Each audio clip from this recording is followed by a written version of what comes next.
celebrate what they don't understand. People will fear what they can't conquer.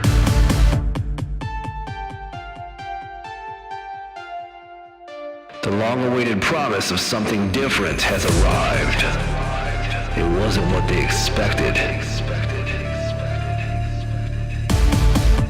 An industry built on corporate greed, bought and paid for media scribes, and hive minds crafted by algorithms.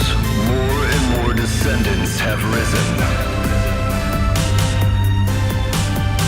The saboteurs, detractors, and blind pacifists only strengthen the message, the call. These rebels have made a choice.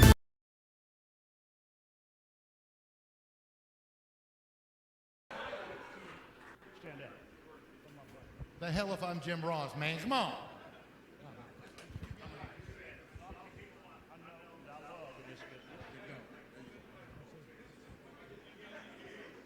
Talking on microphone. I truly love this school. We've been here, how long, James? 9 years?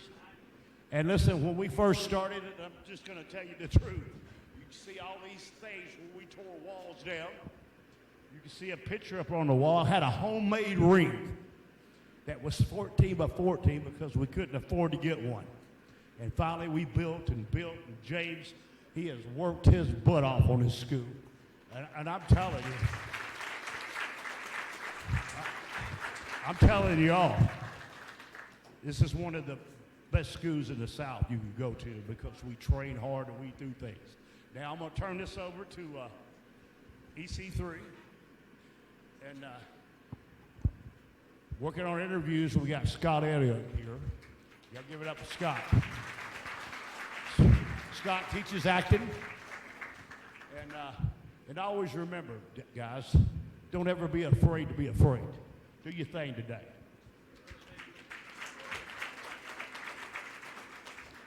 Thank you. Here's Carrie. Hey, I know the nerves in the room, they're real. I can see some of the jitters on people's faces, but today is a seminar and a tryout for the National Wrestling Alliance. Michael, EC3, and Ricky has permission to scout and pull some across to look for talent, observe talent for the National Wrestling Alliance, and control your narrative. So this is a very important deal. If we do pull you two to the side, please just work with us. We're just looking for different things, you know. They have ideas in their head, what they're looking for, what Billy Corgan's looking for, and Patrick Kennedy, Simon Diamond, which is the executive director of NWA, and Joe Galley and Kyle Davis, what they're looking for. They gave us some ideas, and we're scouting today. So please, just be bold, have fun, and remember some of the things that they gave you today. Thanks.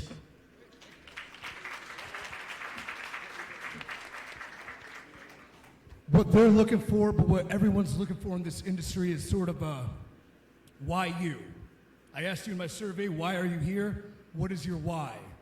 Why would you travel to Chuckey, Tennessee? Why would you pay money to be berated and beaten by this young man? Like, what is your why? Never forget that. And what makes you, uniquely you, is what's going to take you to where you want to go. Not being a copy of a copy, not being, you know, the standard inside the wrestling bubble, thinking of what other people want. What you want is who you are, to be who you are. So a little format we developed, I guess.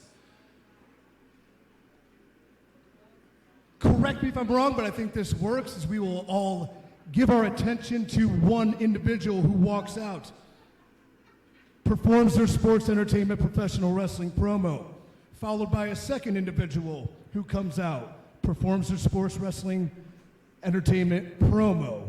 A match will take place. No more than 5 minutes, please, unless it's fucking awesome. Then you can go 6. The match will conclude, perhaps simpler the better. Majority, let's put baby faces up. Afterwards, we'll break it down. Scott is a world-class acting coach, so that's why he's joined us. Is that right? That's what we're going to say. That's what we're going to say. Yeah. Scott is a man we found over by the river, Yeah. and we're claiming he's an acting coach, so you feel like you got your money's worth. That's right. No, we want to do our very best to give you what you need, which I can guarantee you the best we can do is give you our honest, constructive feedback, our attention, and if you give us your best effort, we'll give you the same. So there's nothing to be nervous about, too. Nothing. You can't fuck this up. You can't fuck this up if you go out there and be yourself. Do not be afraid to fail, or you will fail. Do not be afraid to be who you are. You have nobody to impress but yourself. So I think that's good. Does that sound good?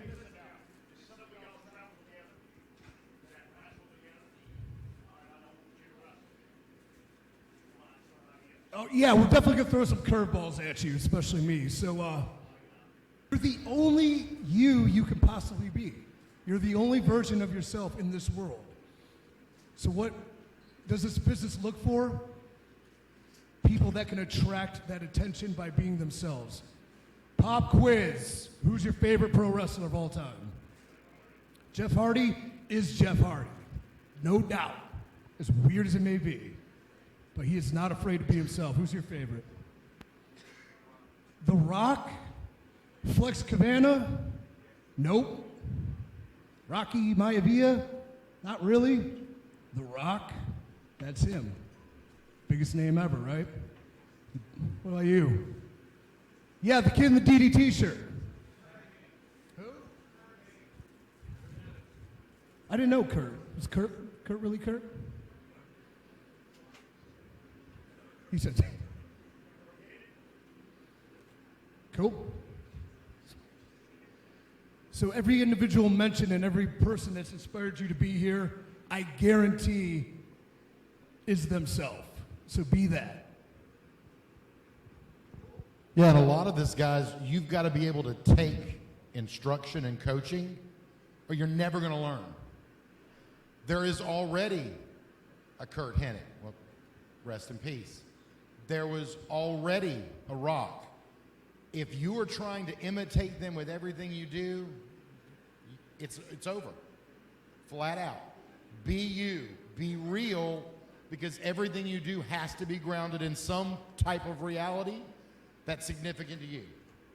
Otherwise, why are you here? Period.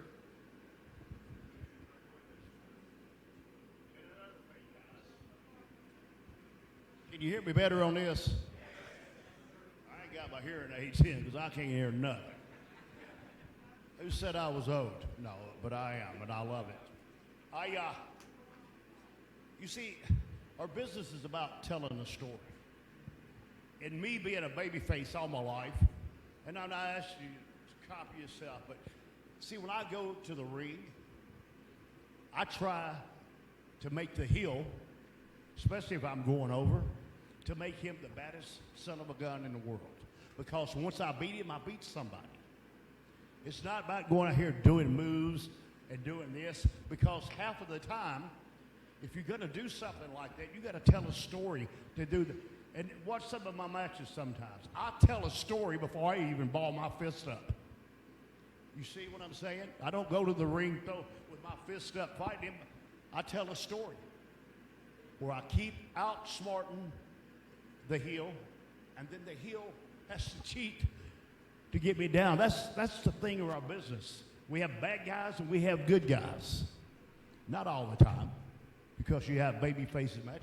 But when you go out, especially if you're going over, if you make the opponent, then when you beat him, you beat somebody. All right? Now, let me ask you something. What makes a good worker? Anybody answer this? What makes a good worker? That's a good thing, but no. A good worker can have a match with anybody, no matter if he's 7 foot tall, 3 foot tall. That's a good worker. A guy that can work with anybody. And that's what we're going to try to learn today, okay? No, it's your school. Sometimes, too, think about it like this, that who you want to be and who you envision yourself as, do the people watching believe that?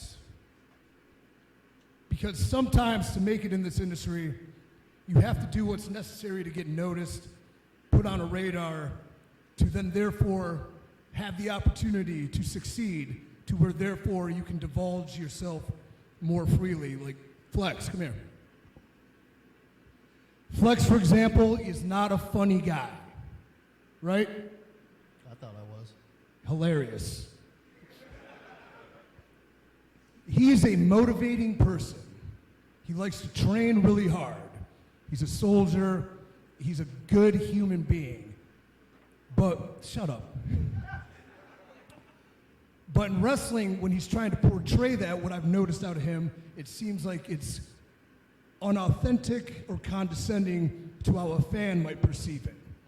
So I've been talking to him for a while and conjured up this goofy ass bullshit that's so far outside the box of what he really is and what he wants to do, that through it, if done right, it will get noticed, it will get over, and then he can become who he wants to be.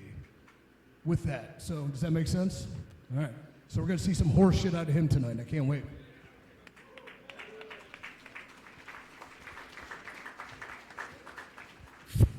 There's so many people.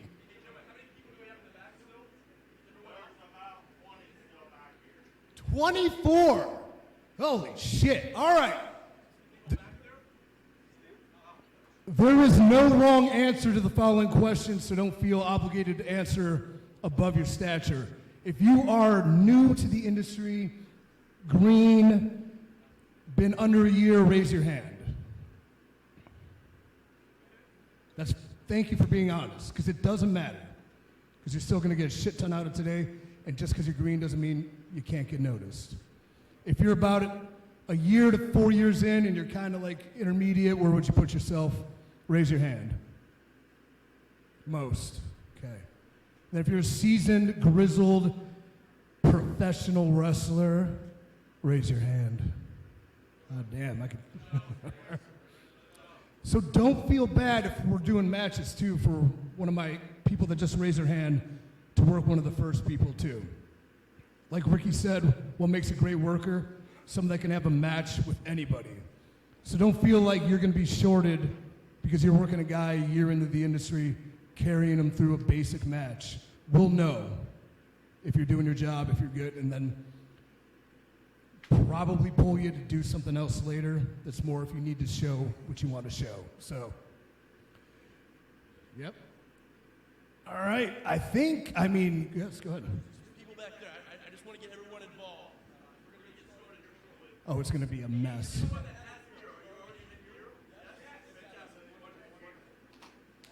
Okay, I think I have a demonstrative crew to how this would work if they are prepared to begin the School of Morton Seminar.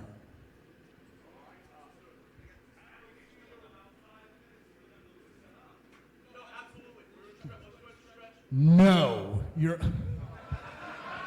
What the hell, man? You didn't come in here already stretched. Yeah, if you're not doing squats in the parking lot, do you really want it? Huh? I mean, we could do drills. Who wants to do that? Tank the... I need you to be my star ref. So we'll just go.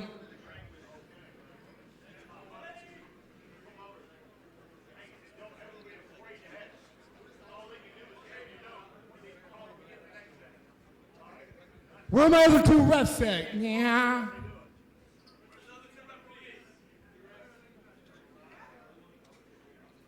You look like a Kansas City Royal fan, not a referee. Refs. Yeah, loosen up. All right, we'll get ready. We got about 6.5 minutes till match one.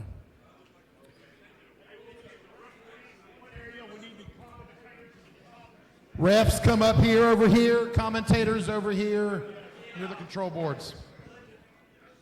If you see somebody, grab somebody for a match, too. Don't be afraid to work together here. Obviously, cool. Even though Ricky doesn't want friends working friends, there are no friends in this industry. We're all cutthroat savages. They're going to rob you blind.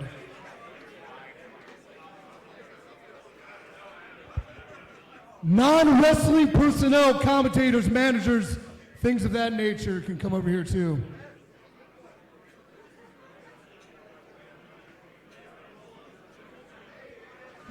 While we're putting matches together and things too, when there's matches in the ring, do your best to give them attention and interaction because it makes it that much easier. There's nothing worse than a cold match with no reactions.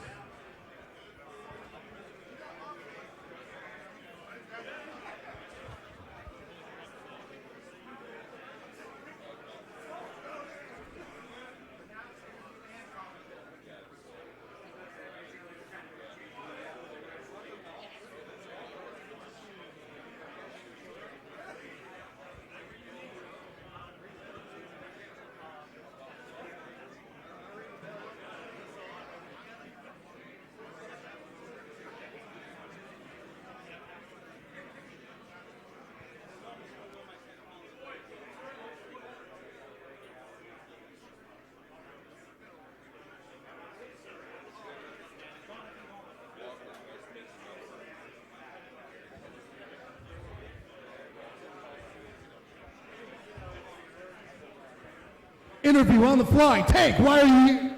I'm here to show people with autism they can have their dreams come true. What's your dream? My dream is to become the best wrestler in the universe, not the world. We'll see.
Hey, you're here doing an awkward lunge. Let me ask you, what do you expect out of today? Knowledge from people who have been before me and already done it. That's what I'm here for. Calling us old? Calling us old?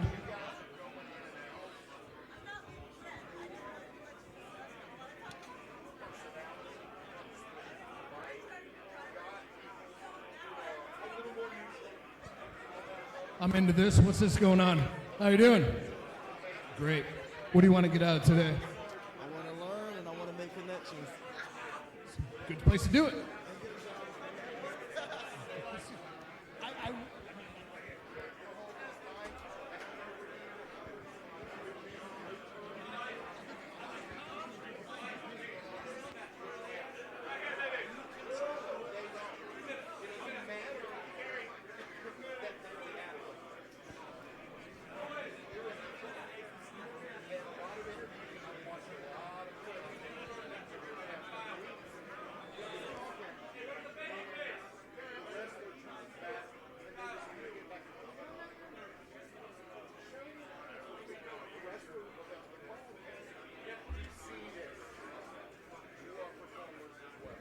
We have 3 matches so far. First match will be in 2 minutes. You're looking for a tag team? We got a tag team.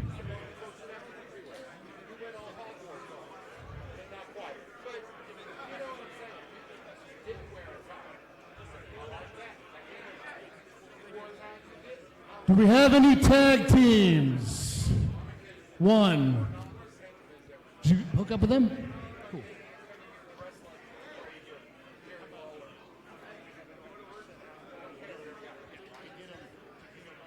All right, quit calling your shit and sit down and let's do the first match for a second so we can gather some order here. Ricky's losing his shit. So am I. KK.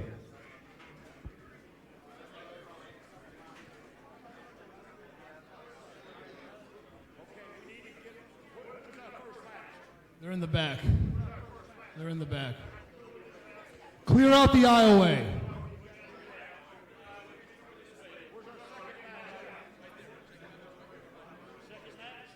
Second match in the back, too. Third match in the back, fourth match in the back, and we'll start filtering.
Hey, if you're going to wrestle, go sit down. If you're going to do commentary and you're a manager, be over here. It's pretty simple. Here we go. All right.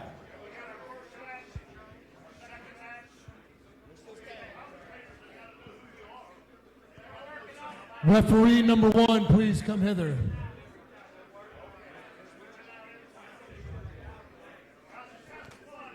Oh yeah, let's have a good time.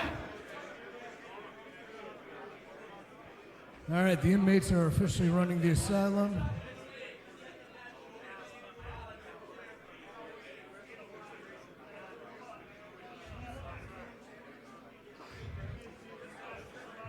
Match in the back, match on deck in the back, and if the match in the hole wants to be in the back, that's cool too.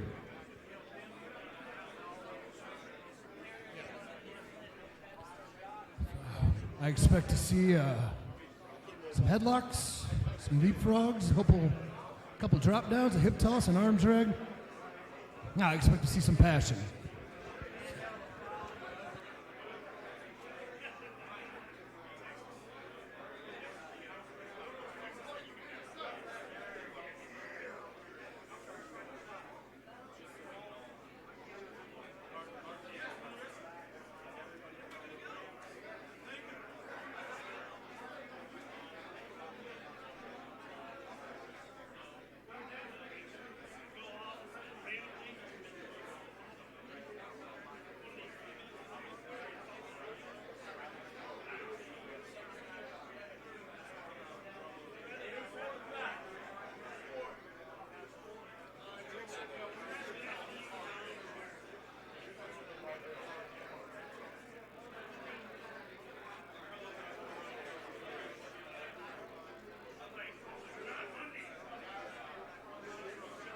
This first match is the demonstration, so we'll pay attention. Yes. So the idea is, and this is pro wrestling, anything could change. There's still many people. You will walk out, presented a microphone. We will work this camera. I'm EC3 and I'm fucking cool.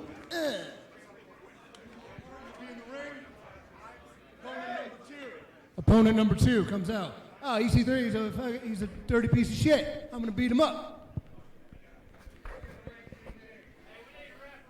I should talk in the whole thing. Hold on, refs. We got ref 1. You're ref 2, 3, 4, 5, 6 with the bow tie. Check. Recycle 1, 2, check. off that, okay? Where's the Check. 7? I can't do you without the shirt, man. You'd have to borrow one. We're filming these, and they might go public, so. Always have your gear. Check. We got an extra ref shirt. Check.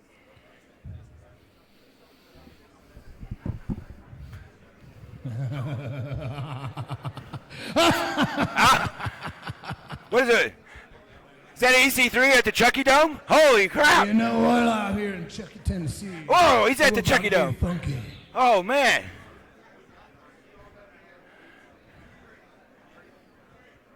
Commentators, if you can leave the, let's do the notes somewhere else so we get this. This is gonna be clear for entrances.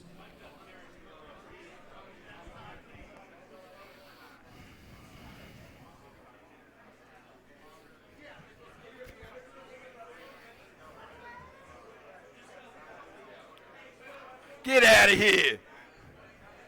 Get out of here. That's what he's saying. He's saying, get out of here. That's what he's Do not break when you walk out here. The second you walk out, consider yourself working. I mean, try not to. It's your seminar. You can do what you want. But I prefer it.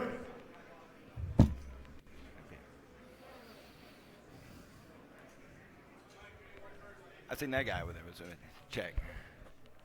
Heel. That's so hard. Babies first, unless you guys have some sort of match story you want to tell promo-wise. But babies first, promo, okay, heel, promo, ding ding. That's it, okay?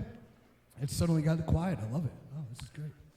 This is great. Give the matches your attention and some support, because you're going to want it when you're doing it. Trust me. If I count it down, 3, 2, 1, we're live till we go break. So, I don't know, react as you would. Anyway, and then, you'll, not everyone need, whenever after the match, like, we'll talk about it, we'll break it down, see what we're looking for and things like that. So, suddenly, I feel an eerie calm, and I think we're about to start.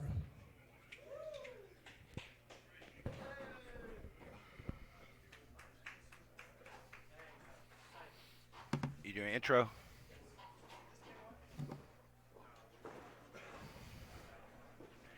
Bobby, you got intro? Huh. Did you guys ever see Showtime at the Apollo? Yeah, where like it's so bad, like the hook comes out. Do you want me to do that? So there's some pressure? All right. Well, I'm pretty lenient, and I do love bad wrestling too, so. I think we're about to rock.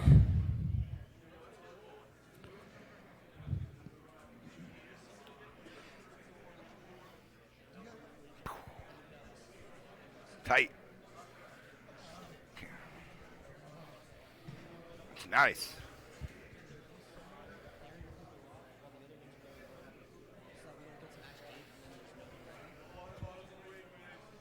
I believe it. I think Carrie was doing that.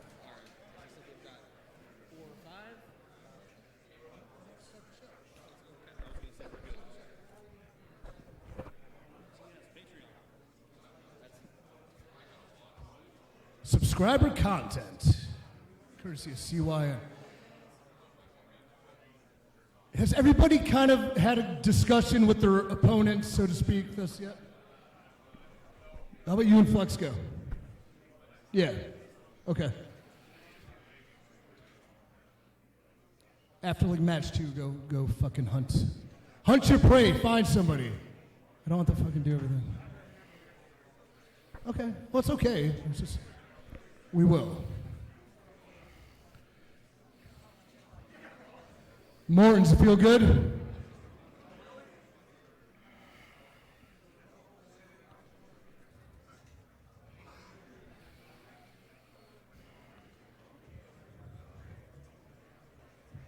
Ricky, Carrie.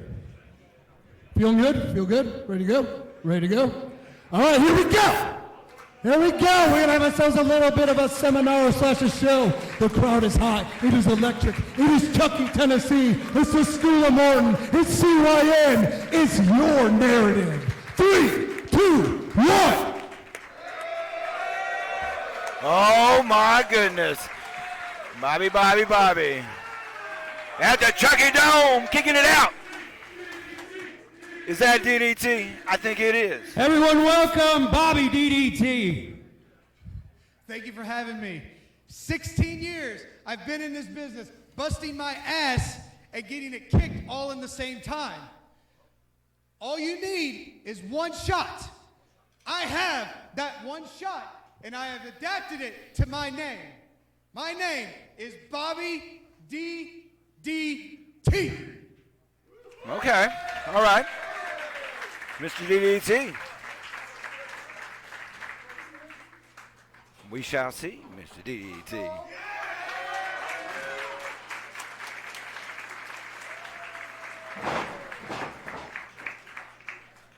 Oh, well, wait a minute. And There's welcome his opponent little for the size first difference match, between these guys. the Space Look at this guy. Cowboy.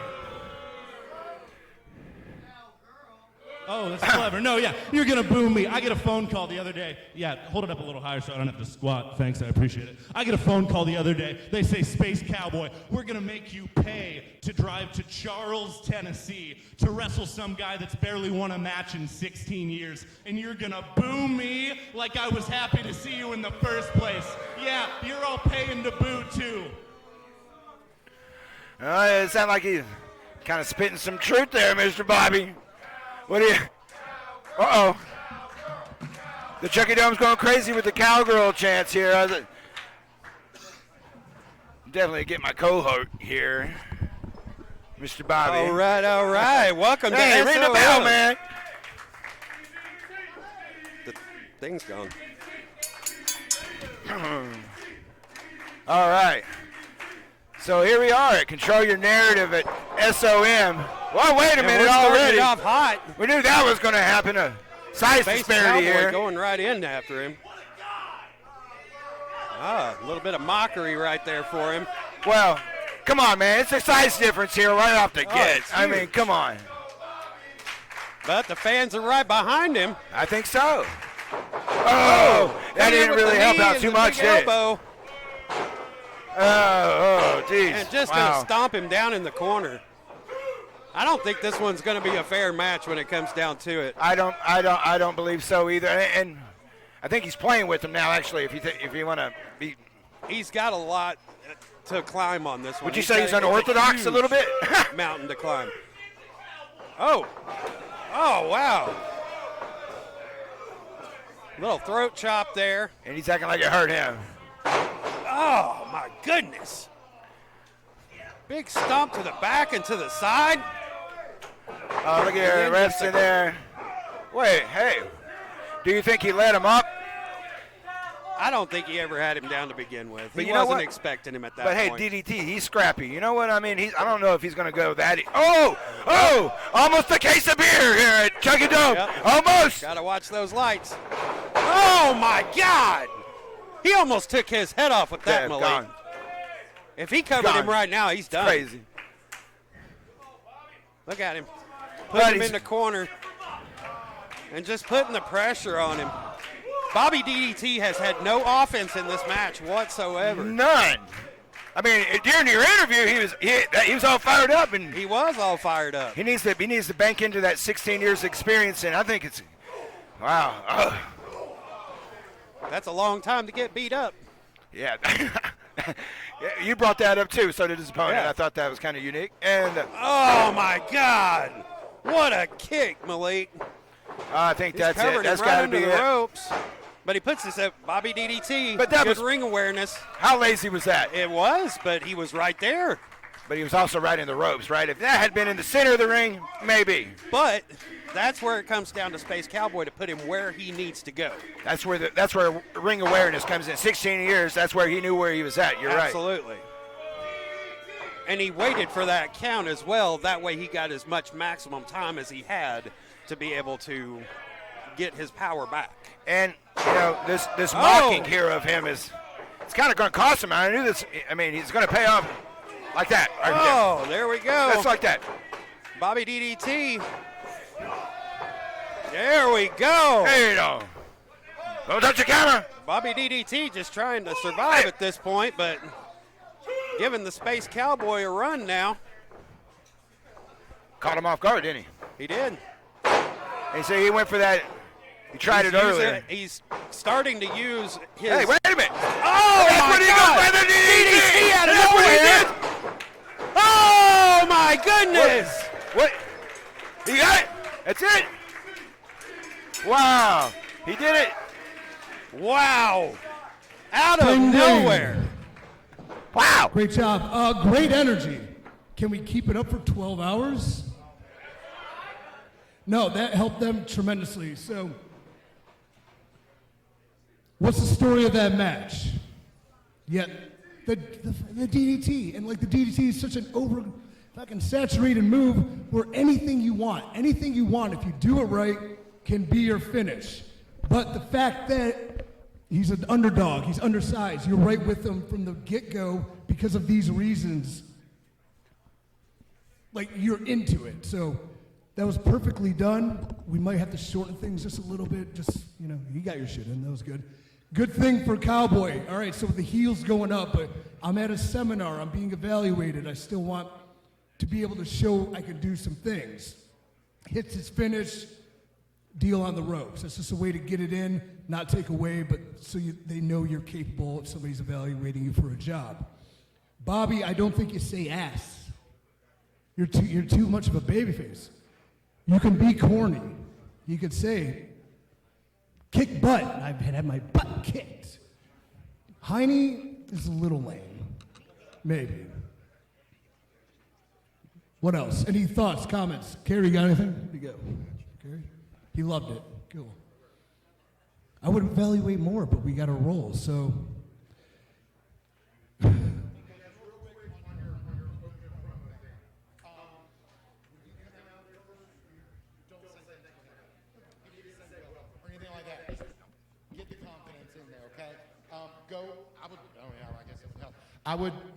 I would even take, you told a little bit about you, I would take just a moment or two to say, you know what, I'm underestimated all the time, watch what I can do, and then point out with your DDT thing. So that was really good.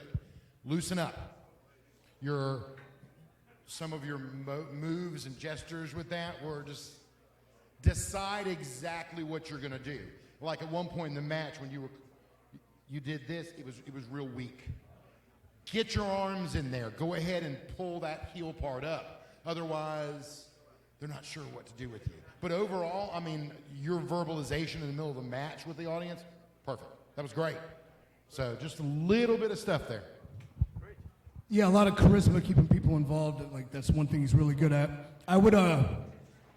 He's sort of my sleeper agent here too, so I might send him to you after a match to catch you on the fly for a promo, so be aware of that. And another thing about the DDT is, like, it comes out of nowhere, right? So, like, he had no offense, and that's the point, because his one shot is that DDT. He pins him. I still like the idea you pin him. He pins like he's about to win the Olympics, because this is his only move, and he hits it. It works, 1, 2, 3, but even though it's just a DDT, our heel can still kind of selling it like a schoolboy almost. Like, it keeps him down for 3, but then he's kind of out like, what the happened? It just caught you off guard. I think the finish should have been off the over the top. Because he had a good acceleration. You dump over the top rope, it's kind of the highest bump. If you landed, oh shit, you know, you ran back in there. Boom. I think that might have been cool too. Great, thank you. So, Rick, you good? So that's the rough draft of how we're gonna roll. I think that's pretty solid. Cool.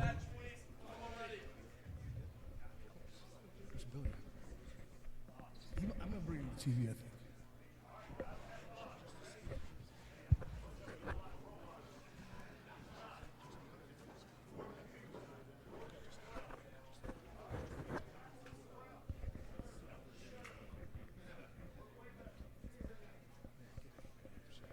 All right, here we go. Match number 2. 3, 2, 1.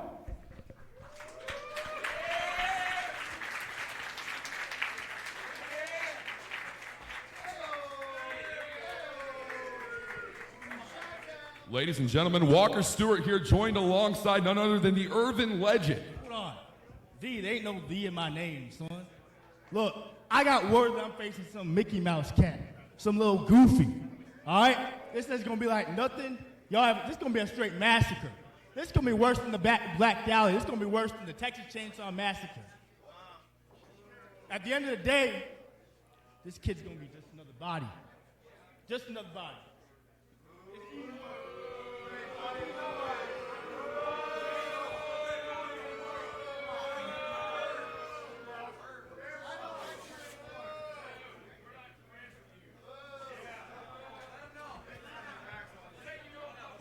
Let's go. Come on out.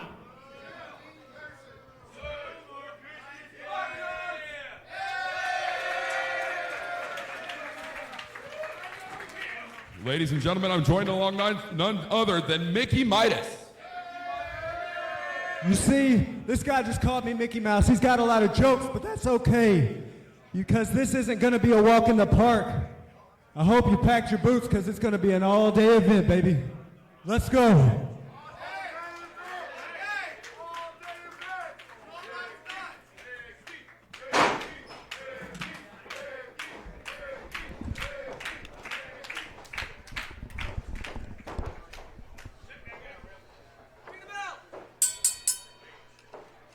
Ladies and gentlemen, the Velvet Voice Walker Stewart joined alongside none other than Duran the Artiste. And Duran, we have a fantastic matchup here tonight live at the School of Morton in Chuckey, Tennessee. Mickey Midas taking on Irvin Legend. Yes, sir.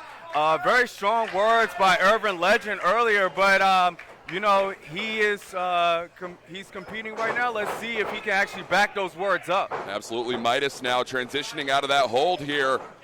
Side headlock applied now by Mickey Midas. Yes, sir. And, you know, tonight here, Duran, this is truly a proving ground at the School of Morton, and we are seeing the proof right here in Irvin Legend. He's trying to prove something here tonight to all the fans in attendance. He does, but let's not count out Midas, because this guy, he has a background in gymnastics. Clearly, he's using that to his advantage to get the upper hand on Irvin Legend right now. The Owensboro, Kentucky native is on full force here tonight in Chuckey, Tennessee.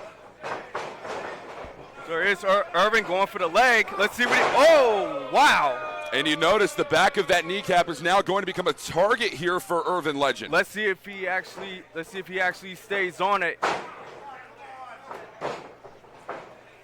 Irvin Legend, the Illinois, Chicago native. Yes. And very confident in what he says and what he's doing. And it's that old school technical style of Irvin Legend, which has proven him time in and time out, but for the first time live at the School of Morton, we're seeing it on full display. Yes, sir. Legend now, whip off the ropes. Irish whip and clothesline. Oh, what a line! What a line! Completely flattening Mickey Midas. And in your expertise, Duran, what is Midas going to have to do if he wants to battle back from Irvin Legend right now? Well, Midas is clearly his left leg is clearly down, but he's going to need to find some type of way to outsmart Irvin, because again, right now Irvin is just having one step above him, and he needs to really think right now, but I don't think he can with taking all these clotheslines. Now, Irvin Legend putting the knee to Mickey Midas out of his whip, out of the ropes. To the corner. Let's hope this is it. Up and over goes Mickey Midas. The upper hand. Go over the schoolboy, the roll-up. 1, 2, 3. Oh, wow. What a victory here tonight. Wow. Ding, ding. Great, okay. Wow, great, hey, good. I know these guys could do more than what they did today.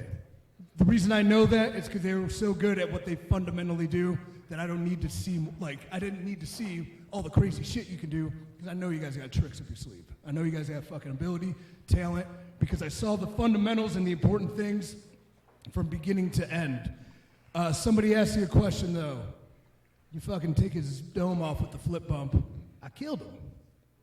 Why didn't you cover him? It's a good question. Here's why, though. Because it's such a big bump, maybe that's your finish.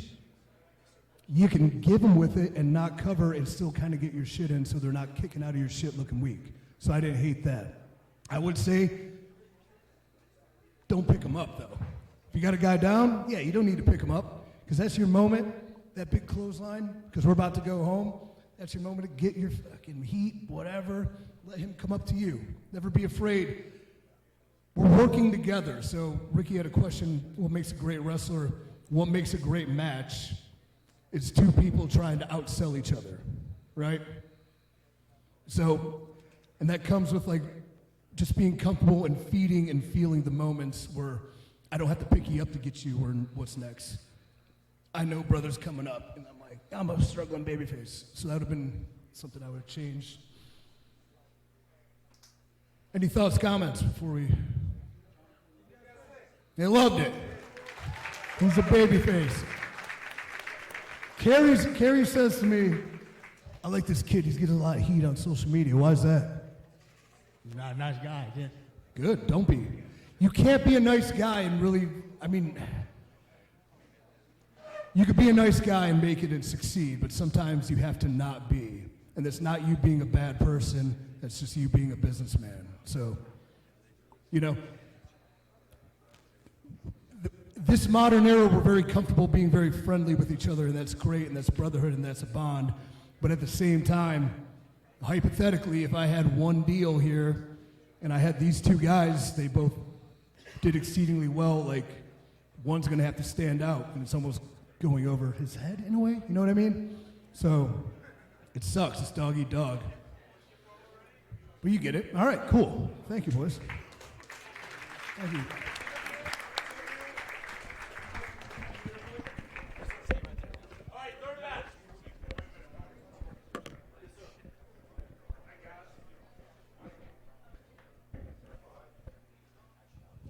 Can y'all hear me? All right, listen, I know we got a lot going on here, okay? And we're filming everything that'll be watched over and over again. But if you have any questions, you need a little advice, we have Cyrus over here. Cyrus, we got AJ, they're both from NWA. If you need some help, want to figure things out, because these guys had a lot of matches in this ring right here. So, and they're great. So if you need anything, need help from them, don't be afraid to ask them, okay? That's what they're here for. And guys, let's get this show started. And we're gonna be watching. We're hot, we're starting, baby. We're on fire. Match 3, ready. All right, Clear it, come on here around, we go. 3, what? Who's talking? How many fucking commentators do we have? Are you ready? Yeah. 3, 2, 1. What? So this is the Hold on, wait. Set. 3, 2, 1. Boom. So the interviewer. So before we go any further, tell us who you are, and why you're here, and what you're doing, huh? Well, I am the Velvet Voiced Walker Stewart, and the truth is, ladies and gentlemen, I'm a professional wrestling broadcaster at heart, because professional wrestling is the do or die in sports and entertainment. The facts are the facts. I love professional wrestling. I love talking about professional wrestling, and I love everything that this sport and entertainment has to offer around these parts. Ladies and gentlemen, the Velvet Voiced Walker Stewart, professional wrestling broadcaster. Wow. Wait a minute. You made my nipples hard, bro. That was great. Okay, go on. You're done. All right. Now, who are you? And what do you do? Ladies and gentlemen, my name is Duran the Artiste. I am 15 years in this business, and I love this business to the core. I want to learn every little thing about this business. That's why I am broadcasting here today, and I want to see each and everybody in this room display their talents. I'm learning something new. Everybody in here is learning something new, and I want to have a good experience, and I want to spread that to everybody in this building tonight. And with that said, so hey guys, the commentators, we're real estate agents, guys, and you guys are houses, and we're selling you. All right, that's what we do. So if you don't talk to us, and we don't know what you are and what you do, I gotta come up with some stuff. I don't know about all that. But like I said, we are real estate agents, and we sell you guys. Okay, not ourselves. So with that said, we got a new batch of guys come in, and they're going to take the next shift. So these are the new guys coming in for the next commentary round. Let them come on, guys, give them a cheer. Come on, man. If you want your story told, too, sorry. All right, ladies and gentlemen. Hold on, man. Cut. Okay. Great point. Commentating on any level, any sort of broadcast, if you want your story told, talk to your commentators.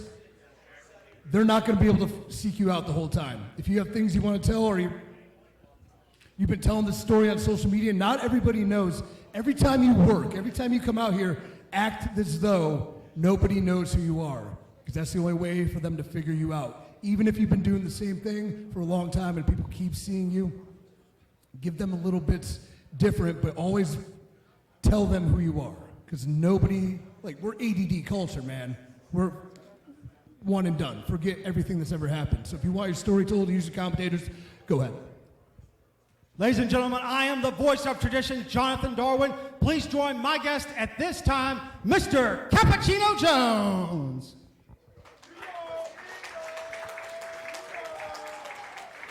Mr. Jones, pleasure to meet you, sir. Nice to meet you. You want to know why they call me Cold Brew Cappuccino Jones, Johnny? Yeah, so does everybody else. Because I am professional wrestling's caffeine. This great sport that was once so alive. A lot of these guys are trying to put it to sleep. But my mission is to wake it up. And no matter who you are, I'm going to have to do what I do and grind you up like some coffee beans when we get in that ring, baby. Let's get to it. Cappuccino Jones, ladies and gentlemen.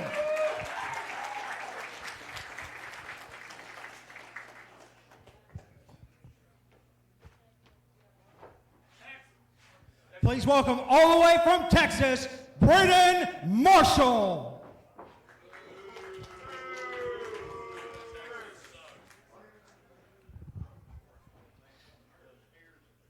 You know, for years, I stood on the sideline hoping for an opportunity, hoping for a shot. And then, through Control Your Narrative, I learned that hope is the opium of emotions. You see, it builds you up with blatant disregard for the inevitable crash.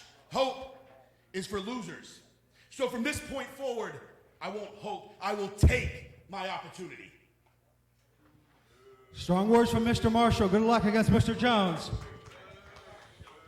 Joining me on commentary, Diamond Jim James Southard.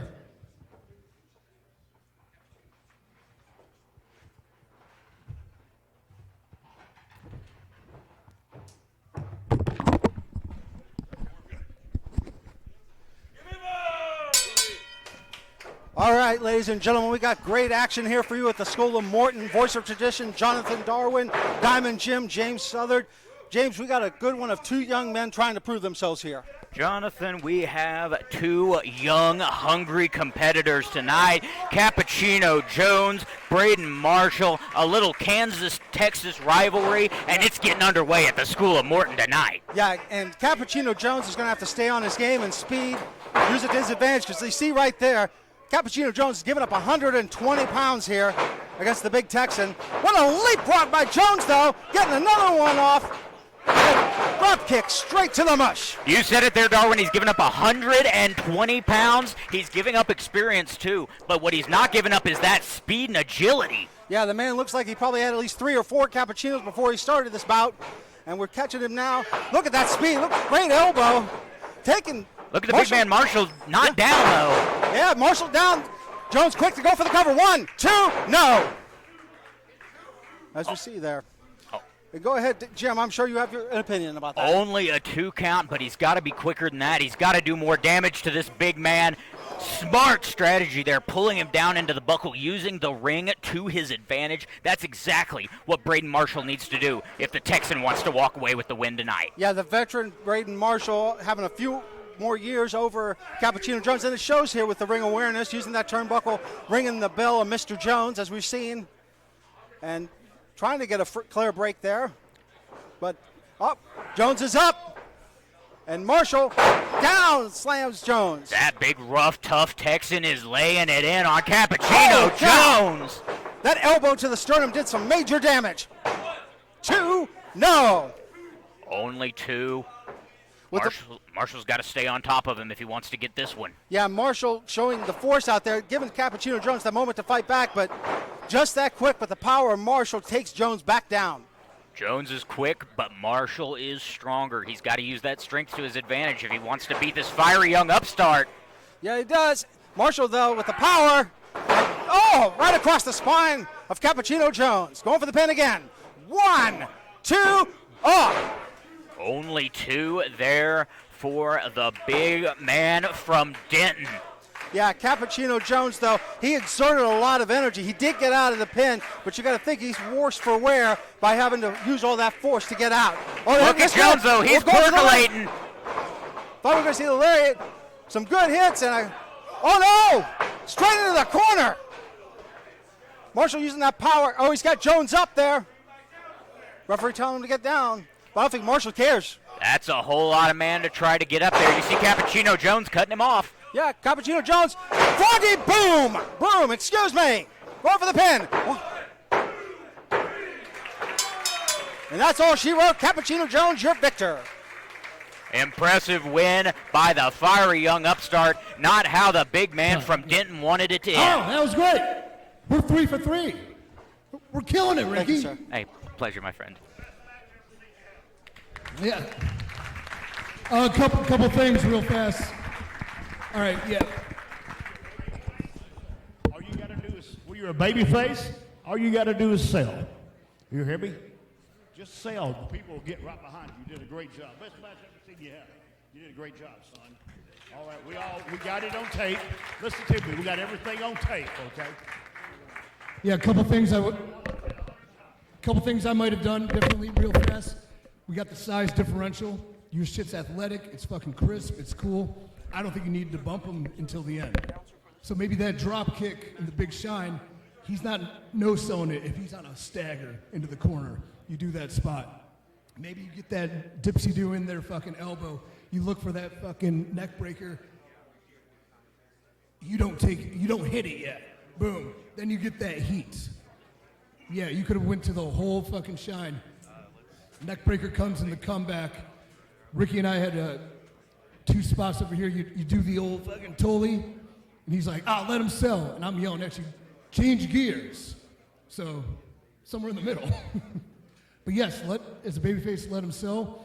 But heels too, when you get that, if you've been punked out and embarrassed and beaten to the punch by this babyface and you finally find your advantage, you gotta sick him like a dog. Especially a guy like you and being aggressive. And it's not throwing away punches and shit as much as you can do a gear change in sort of any malicious looking grab of a hold or bashing his head around, but it's just gotta be a quick flurry, 5-10 seconds of just ass kickery where you settled in. Now you settle into the heat. Could have used the hold, I think. I think a bear hug would be good. I love this, you're hitting the fucking combo with the punches. I don't know you do that yet. This is my first time seeing you. So to have it reversed right away, that was great. What you guys did was great, but don't be afraid in initial matches to establish your stuff so I know what's coming, so when I see it get reversed later down the road, I'm like, he was going first? Okay. Yeah, but it's great, keep that. Baby faces too, think of your standard baby face 5 move of doom comeback that you can hit all the time that doesn't exploit anything and doesn't throw away your finish. Just so the people get accustomed to seeing it. when you have good matches, you can go all the way through. When you have the great matches, it's where you're having the dips and dives off the established shit. Yep, and cappuccino is fucking cool as shit. I'd be more coffee puns. 250 milligrams of caffeine. I mean, you'd be the coffee enema. That's cool.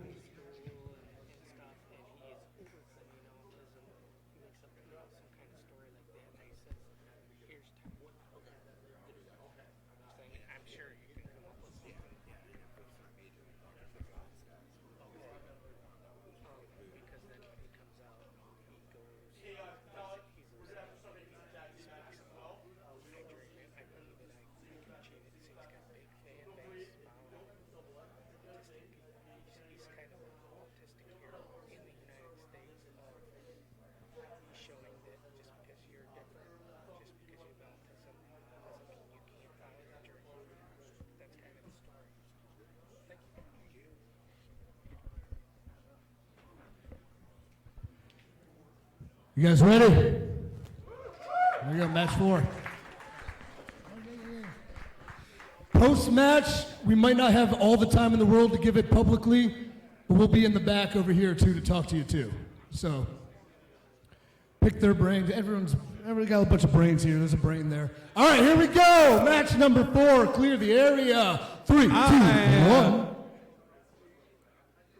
I am Bobby Lee, and I am here with one of our broadcast team members, Jonathan Darwin. Jonathan, tell me a little bit about yourself, brother. Absolutely, Bobby. Thank you. It's a pleasure to be here. I've been doing this for the past 14 plus years. I had the privilege to travel to Tennessee, the Virginias, Carolinas. I've called some of the bigger matches. I'm humble and gracious to be here. But in addition to that, I am a social media ambassador for a nonprofit organization called Champions for HD. They raise money for Huntington's disease awareness and research. It's a genetic, neurodegenerative illness. And out of 331 million Americans, only 44,000 people have ever been diagnosed, one of which is my wife. So, if I have a mic in my hand or in my face, I'm doing one of two, three things. I'm either educating the public about Huntington's disease or I'm calling great professional wrestling action. All right. He's part of our promo team tonight, and here's another one.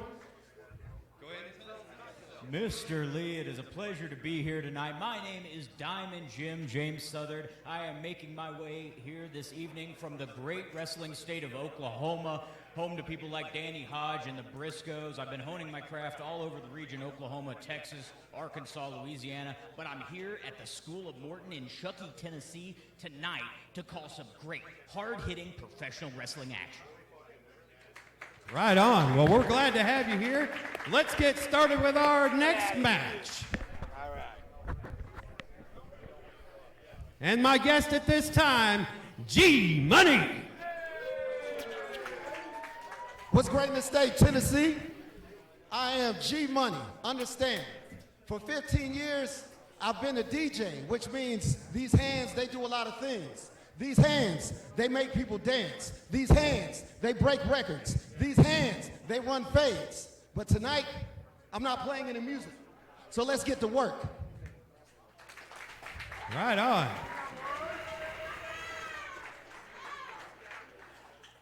And our second competitor. Welcome to the ring with his manager, the ringmaster, Maurice the Strong.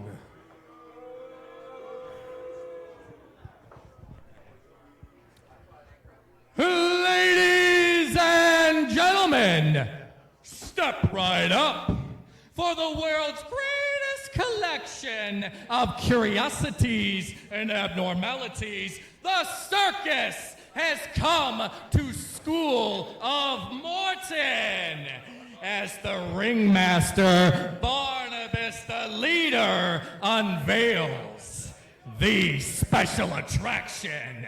For he is the magnificent mountain of muscle, the fantastic French freakazoid. He is the one, the only, Maurice the Strong. And within our big top, G-Money, your pain is our fun, fun, fun.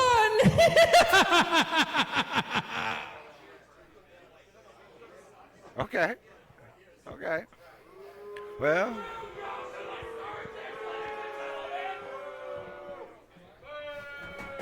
Have a seat. You got some explaining to do. Did you just go to the freak show? I think I certainly did. I mean, that guy is amazing. Well, he's a For barker, a second right? there, That's for like a a- barker, like at the fair. At the Well, I was carnival. just talking about Maurice. I mean, like, did you see he had his bicep right in my face? I thought he was going to talk. I couldn't see your face. Oh. He covered it up with his bicep. Oh, okay. Yeah. Hey, you better watch out, though. Here we Better go. Turn around. Getting it started. G-Money showed up Piss on on it. SOM Live a few weeks ago. And Wow, he's the coming back in elevation. a big way. What kind of elevation was that for a big man? G-Money is fired up tonight. He's no cruiserweight. You know that. I mean. Hey. Oh, there we go. I didn't Numbers see game that, but I jumping think in there. Circus has come to town. Here comes Maurice. That was nasty. Maurice looks Oh, to wow. be just all power. Hey, what's he got going on over here? But that's where G-Money is going to have to show that quickness and speed that he's shown so many times on SOM Live. And plus, he's outnumbered. I mean, that's already he's already on the losing end right there. Well, he's outnumbered. So What is that? Oh, it's chattery teeth. Oh, and then. What is that? What was that? He had a set of chattering teeth. You want them?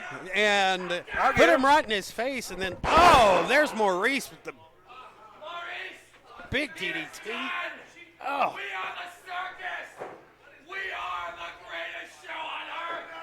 Wow. Ringmaster is right out here, guys. He is getting that crowd fired up. Oh, my God! G-Money. Oh, my goodness. Big clothesline from hell by G-Money, putting him right straight down.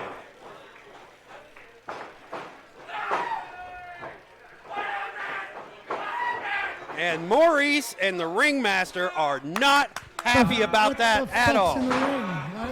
No, man, no. Why are there teeth clattering in the ring? What is it? I put the teeth in there. They were chatting. Always tricks. I'm going to let Scott talk to you because you talk to me Hey, all there's the your time. teeth. Give him his teeth back. One thing, though, you got a character and a gimmick. You got a manager overseeing the whole operation. He's super charismatic. Like, take a look at the investment they put into themselves to look this way. They're committed to who they are, and that's commendable. So take a look at yourself. Are you willing to put the same amount of investment in that they are to take it to the next level? Those are next level outfits, you know, at a seminar for 60 people. Like, that's going above and beyond. So sometimes you have to go, there's a saying, you want to dress for the job you want, not the job you have. It's the same thing within wrestling. So don't be afraid to invest in yourself. This does work a little bit better if my babyface and heel aren't same size, because we're portraying a strong man, but he's immediately bumping, but it's not like he shouldn't bump because G's a big dude. So poor booking on my part. I'm sorry about that. To get the fact over, there's, you know, that strength. Go ahead. Oh, we'll talk to you over here. Okay. Yeah, we gotta keep it rock and rolling. Go hang out with him.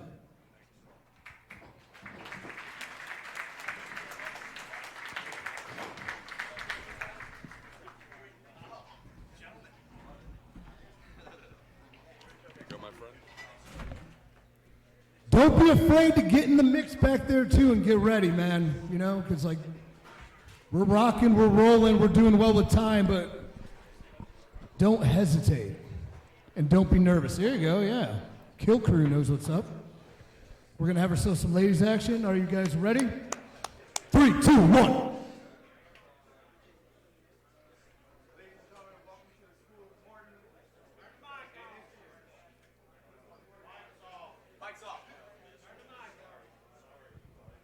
Ladies and gentlemen. Cut. Yeah, start over. Ready? There we go. Get out of here, come boy. 3, 2, 1. Ladies and gentlemen, welcome to the School of Morton. I am introducing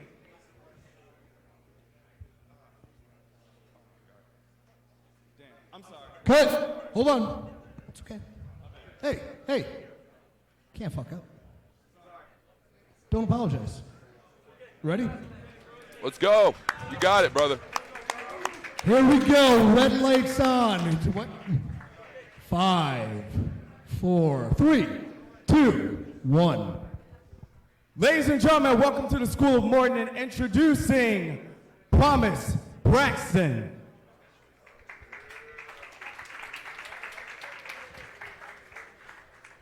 This woman is currently a top talent in Texas. Please tell these fans about yourself.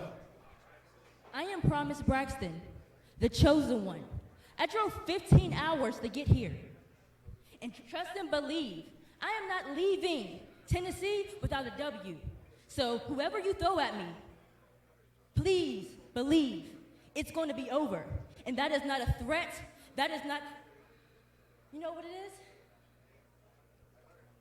It is an absolute, guaranteed promise.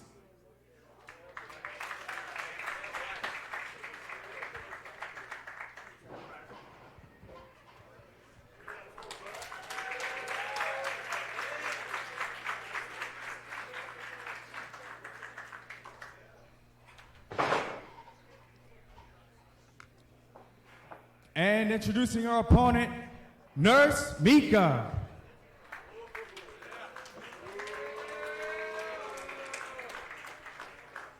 And what would you like to say to these great fans here tonight? It's Nurse Micah.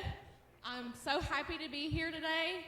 And you may not know me, but everyone here knows of a nurse. And what is something about a nurse? We are hardworking and we defy all obstacles. So that obstacle in the ring is nothing to Nurse Micah. Well, ladies and gentlemen, that obstacle in the ring is nothing to Nurse Micah.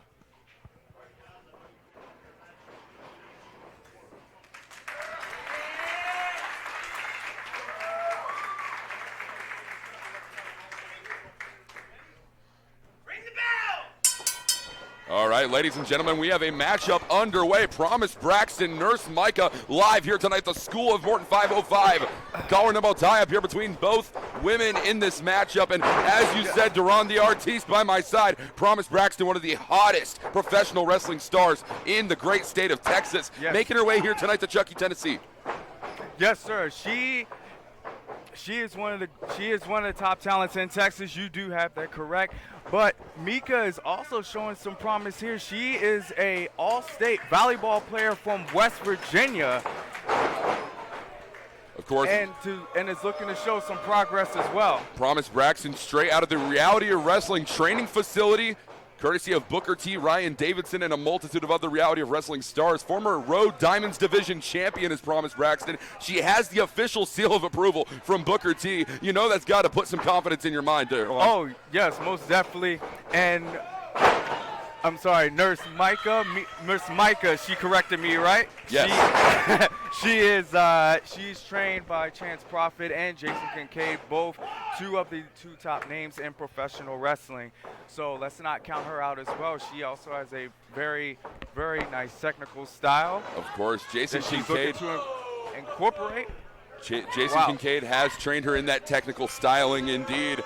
Promise Braxton, though, she's currently on the offensive. These clubbing blows and these stomps from Promise Braxton are incredibly effective, Duran. Yes, sir. In fact, so effective that, I mean, Promise Braxton, she's a phenomenal competitor in all regards, but she's facing off against Nurse Micah for the very first time. She did not have any time to scout her opponent on this evening. What do you think is going through her mind? Oh, no. See, this is how you can tell what a good professional wrestler is. Oh, the cover. Hold on a minute. 2. Oh. Only a 2 count. So anyway, this is how you can tell what a good professional wrestler is, and this is why she was trained by Booker T. You can clearly tell that they've been putting in the work down there because they've never faced each other in the ring before, and she knows exactly what to do. She's going after one body part, and she's staying on her opponent. So you can't really say, well. Nurse Micah now snapmare out of the corner. Snapmare out of the corner. Off the ropes goes Nurse Micah. Nice. Drop kick directly to the square of the jaw. Is this going to be it? Is this going to be it? Is this going to be it? Oh, no. It's going to take a little bit more than that to put your opponent away tonight. All right. Now we find ourselves back to a separation point here, creating some distance between both professionals. Get the upper hand. Oh! Beautiful drop toe hold there from Nurse Micah. Yes. All right. Are we going crossface? Are we going cross? Yes, an arm trap crossface, and that left arm trapped under the leg of Nurse Micah. Promise Braxton's going to have to tap here. Okay. And she does. Oh, and she taps. Wow. Wow. What a win. A phenomenal victory tonight for Nurse Micah. Wow.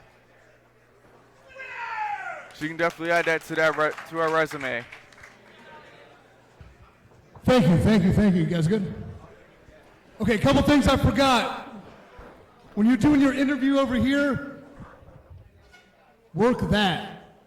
Not the interviewer, work that. I forgot to mention that a couple times ago. I don't know if Bobby DDT's still here, but I completely forgot this and it totally drove me nuts. That heel's ever doing the 1 foot pin on you, kick the fuck out. Don't stand there for that shit. You know what? You're a babyface. Good job, ladies.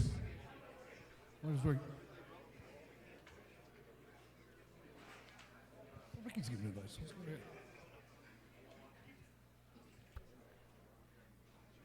That was good. Yeah. Easy match, easy story. Okay, real fast. On that, I think...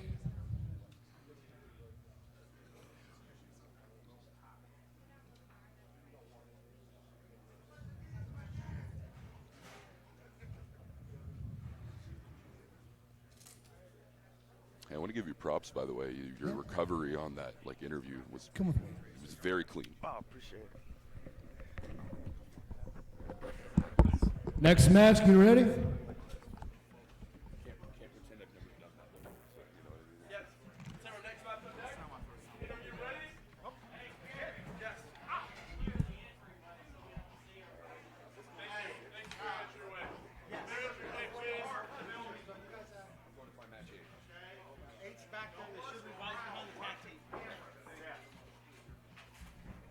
Work me. I can get you a job.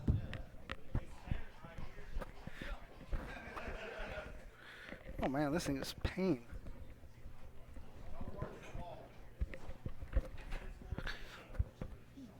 Guys, we can't do an entrance if you're there.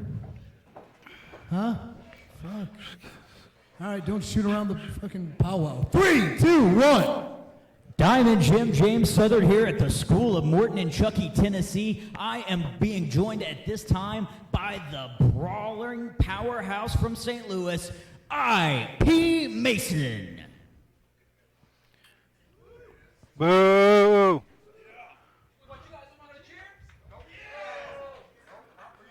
Sounds like they're not too excited to see you, Mason. Welcome to the School of Morton. I'm glad to be here. For those of you who don't know me, I am I.P. Mason, otherwise known as the Anomaly from St. Louis. Now, what I'm here to do, they put me up against Tyler Santos, whoever that guy is. There's a lot of prospects here, but I'm here to take each and every one of them out, starting with him. A motivated Anomaly in I.P. Mason. Now his opponent at this time, he is the king, he is El Rey. This is Tyler Santos. Tyler fired up to take on I.P. Mason tonight in Chuckey. Yeah, I am ready to take him down. A motivated man in a hot contest.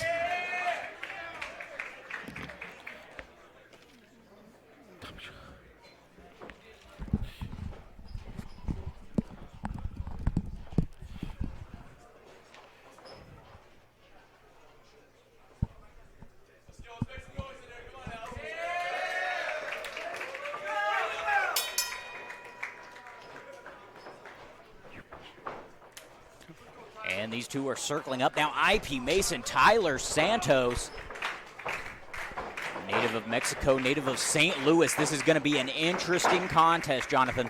Yeah, absolutely. Good international flavor that we're seeing here.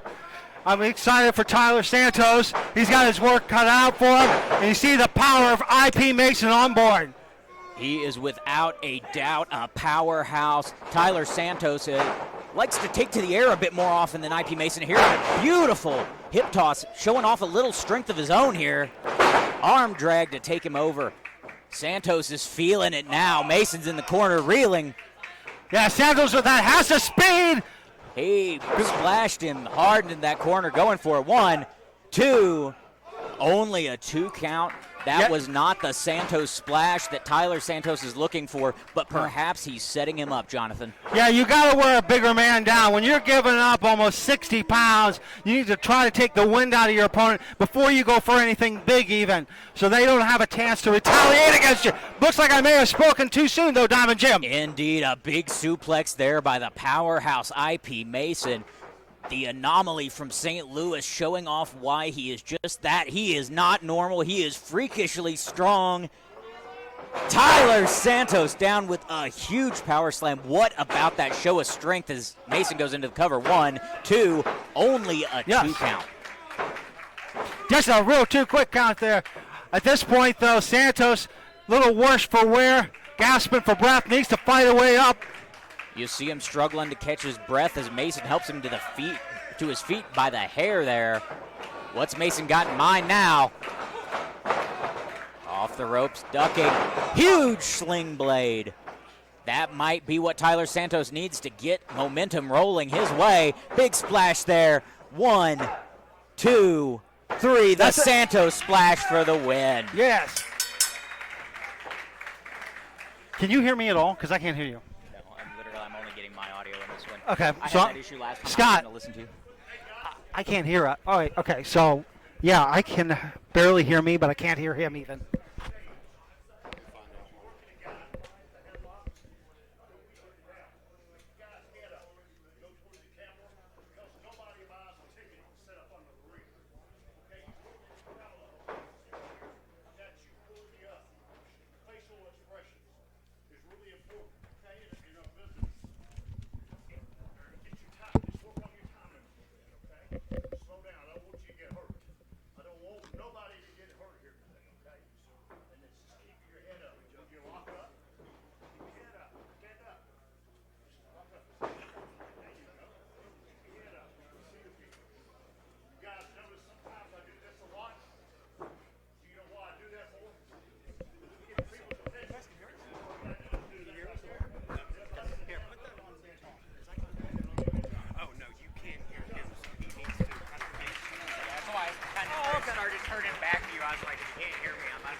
He doesn't cut much promos, he says.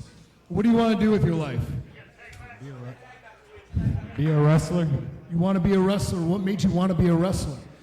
I've always wanted to do this ever since I was a kid.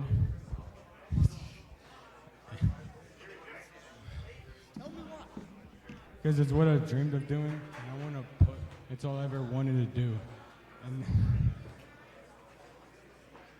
And I want to make it to the big leagues, but I want to keep on getting better and better, and everyone will know my name. And I want to be an inspiration to all the Latinos and the Hispanics like myself to achieve what they want when they put their mind to it. He doesn't do much promos, but I don't know if you noticed that particular thing was who you are. That's your real story. It was humble, it was sweet, it was endearing, it was fucking nerve-wracking, right? You have nothing to be nervous about. If you want to be an inspiration to people, you got to be the one that's inspiring them. How do you do that? You need the confidence. You're a young man, that shit comes. But if this is what you want to do, this is going to be part of it. So, good job. That was a better promo than there, you know? Okay, cool. Get out of here.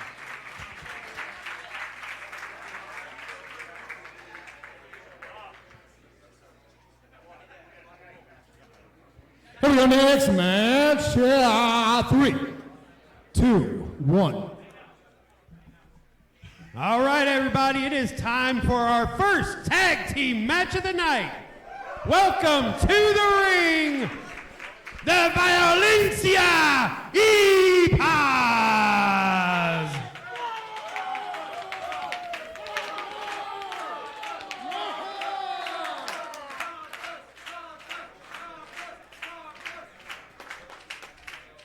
All right, guys, welcome to School of Morton. Tell us all about yourself. Oh, we are Violencia y Paz. I am the Chancla Warrior from the streets of Mexico. This is my big luchador, Brusador Violencia, and we are here to take some sharks out of the sky, for these chanclas fly, and we are ready for whatever the School of Morton brings. So, vámonos! Let's go! Es tiempo para Violencia y Paz.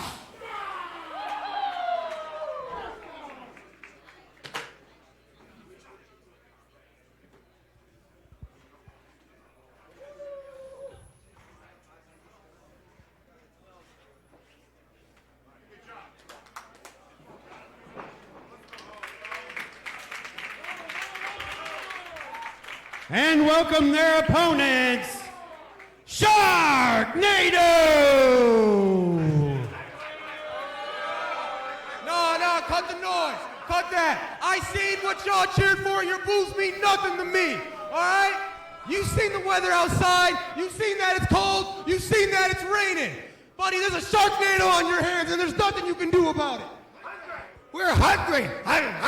Hungry shark. Come on. Yeah.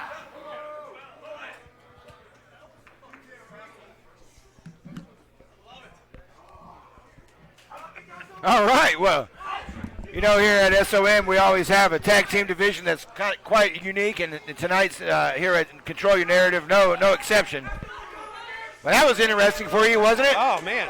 Apparently, that's a hungry shark. Hungry. Hungry shark. Hungry shark. Right. So on this one, Violencia Le Paz, they've got Bruiser is that big guy over there. Oh, that's a big one, huh? He is, man, he is huge. Yeah, he is. Then you got Angel with him. Both of them dressed to the nines as the Matadors. I see here. I'm sorry, what are they? The Luchador, huh? But it looks like he's going to a rodeo. Yeah. Rodeo, huh? And then over here, Sharknado. We're starting out with Daniel, or we're starting out with Storm and Angel. Oh, okay. Angel rolling through, just trying to stay away from him. Angel saying, bring it on. Both of them saying, bring it on. Somebody needs to bring it on. Oh, he brought it on. There we go. Big tilt. Oh, that was wonderful. Beautiful. Here he goes. Got him in the wrong corner. Storm is in trouble here. Yeah, bad place right now. Oh, bringing in that big boy, Bruiser. Oh! That was huge. Up. Little shades of Jeff Hardy here. Oh, he went through, though, too. Went through the ropes. That was awesome. Here goes Bruiser. Oh, man. Double underarm suplex. Oh, my goodness. Still just a 2 count. This is starting out to shape up as a really good tag team. We knew that was going to be high pace here when we saw it on the docket back here today. Oh! There we go. Woo. Still got Angel and Storm in the ring. Storm needs to get a tag. He does. Sometime real soon. Oh! Oh, that cut him off. Big spear. There you go. There's the tag that we were his talking tag. about. He's hungry. Here comes the Hungry Shark. Daniel the Hungry Shark. Oh. Got a cover. Ooh, Only got a 2 out count. of 2 count. Wow. First pin out of the gate. it. Here he goes. He said he was hungry, so here we go. Sharknado finally starting to get some control of this match. Storm back kicking in dust here. on him there. Oh. Big spear into the corner. Oh my goodness! Wow, what a that was nasty. belly That was to nasty. belly. That was nasty. That was beautiful. Just a 2. Boy, these guys are ready to rock tonight. Oh, code breaker. Oh. Wrestling in them Chacos. Yeah, I noticed that. He was smacking him out, wasn't he? Yeah, Hey! Oh! There we Olé! go. Daniel with the big wow. DDT. Calling for his tag team partner. Sure, all righty. Here comes Storm. What do they got going here? Oh my gosh. And here, oh my goodness. Whipped What around. a tag team move. And that's it, folks. That's that. Wow. Wow. What an eclectic group there. I mean, That was crazy. that's a mashup. Oh, wait a minute now. He's not having any of it. Security! Oh. And Sharknado's getting out of here. It's over.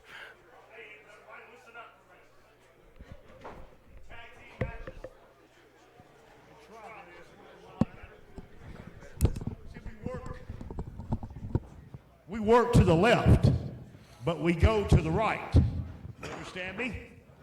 And so when you're in a tag match, you did a good job. You stand on the right-hand side of the pole. That way, you can work together. Your timing's a lot better off that. Okay? And when you got the baby face selling for you, keep him out of your corner, even though it's good, because when you got him in your corner, you're bearing the referee. You want the heat on you. You understand what I'm saying? That's the whole point of it, it's to cheat. Anybody understand what I'm saying? Yes. Just go to the right. See, you go to the right, and you work to the left. See? Come here, see right here? Right here, if he's standing right here, shoot him off. See what I'm talking about?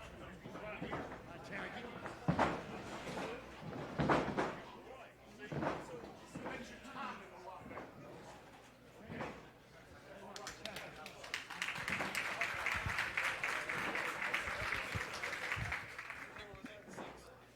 Ricky, as a tag team specialist, what was missing from that match? What was missing from that match as a tag team specialist?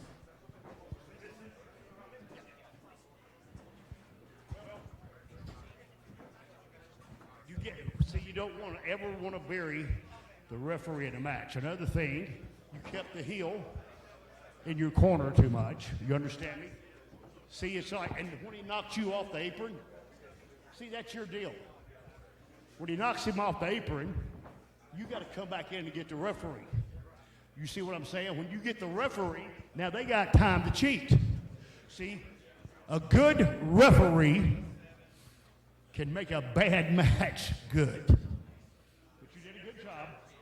But a bad referee can make a good match suck.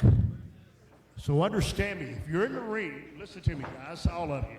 If you put the referee over, your match is a hell of a lot easier.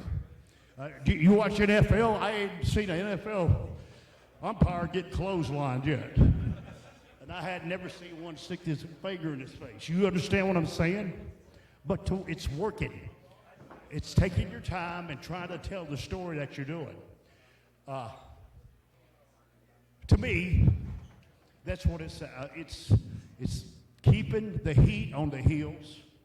And another thing, on your finish, you need to screw it, not just beat him. Okay. Is that cool? Do y'all understand that? All right. Y'all guys hear that? Yeah, a heel needs to be a heel. Heels need to be heels. I think what was missing was a comeback, too. I think the foundations of tag team wrestling is you're working for the hot tag. And there really wasn't a hot tag. We front-loaded the beginning with some aggressive shine. Here's another thing. You go to an independent show, why are they 3.5 hours long? Why are they 4 hours long sometimes? Because when you make the entrance, you're taking all the time in the world. Like, it's your time. It's your moment. I get the excitement. But the sooner you get in and the sooner you get to work, the more attention you're going to have of the crowd because you're not wasting their time and you're not boring them. And as a tag team, in the beginning, you guys hit a bunch of, bombs. You hit a bunch of cool shit. But I didn't feel like you were a tag team where that front half could have been opening with arm, back and forth, working together, arm stuff, arm stuff, arm stuff, big high spot, head scissors, big little double deal, try not to bury him on the double suplex. But you had so much in the beginning, that was the comeback before we got there. You see, before you give the hot tag, you need to do a spot where both of you are down. Do you hear what I'm saying? And that way, the heel, like I'm watching, when the heel tags his partner, then you step in. See, both of y'all are in the ring. I can run or dive or do my roll and tag. That way, when they come in, you have both of them in the ring. And if you watch some of the comebacks sometimes, you see the babyface chasing the heel all over the place, trying to make a comeback. But if you just stand still right here in the middle of the ring, and y'all feed, boom, boom, boom, boom, then after the second bump, shoot him off, do whatever you want to do. You got to make that comeback exciting. That's what gets the people out of their seats. It's just back and forth, and then you do something where you break into four ring, the referee's getting the baby face out, then you can screw the baby face, okay? It's easy. It takes a lot of years to understand that. But you're right. You didn't have a great comeback. One more little niche, too, and a fiery young babyface like him will probably respect this. But if I'm on the apron and the heel knocks me off once, well, shame on him. He knocks me off twice. I'm an idiot. So he knocks you off that second time. There's nothing wrong with protecting that, jumping down. He takes a swing, but you're like, this guy just assaulted me. You can slide in and distract the ref so you don't look like an idiot getting nailed twice. Feeling good? We're good to go. So, a whole lot of bodies. There we go, yeah.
Are we ready?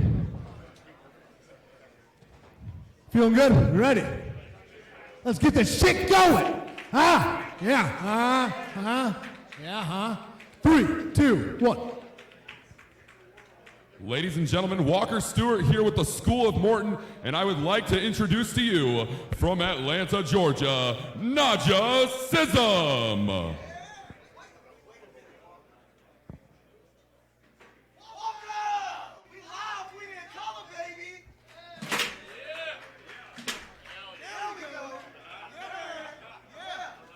What is it that you would like to say to the fans of School of Morton? What would I like to say? Welcome to the School of Morton. The NAJASISM is live and in color, the greatest, the baddest, the best. And tonight, you know what tonight is? What is tonight? Tonight it's time to fight. And I got a young guy back there who's looking to make his name and do something big in the industry, but the only issue with that is I'm standing in front of him. So tonight, I'm going to test him. You know what that means? It's time to fight.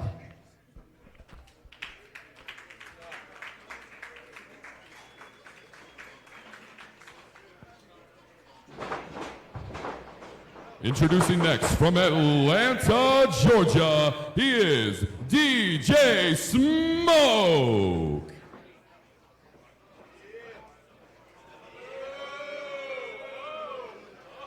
Strong words from Naja here tonight. Do you have a response? I really don't care what Naja has to say because I'm going to destroy him in this ring tonight. I'm going to make sure that he feels every inch of pain that is in my soul because I am DJ Smoke and this is the Smoke Show.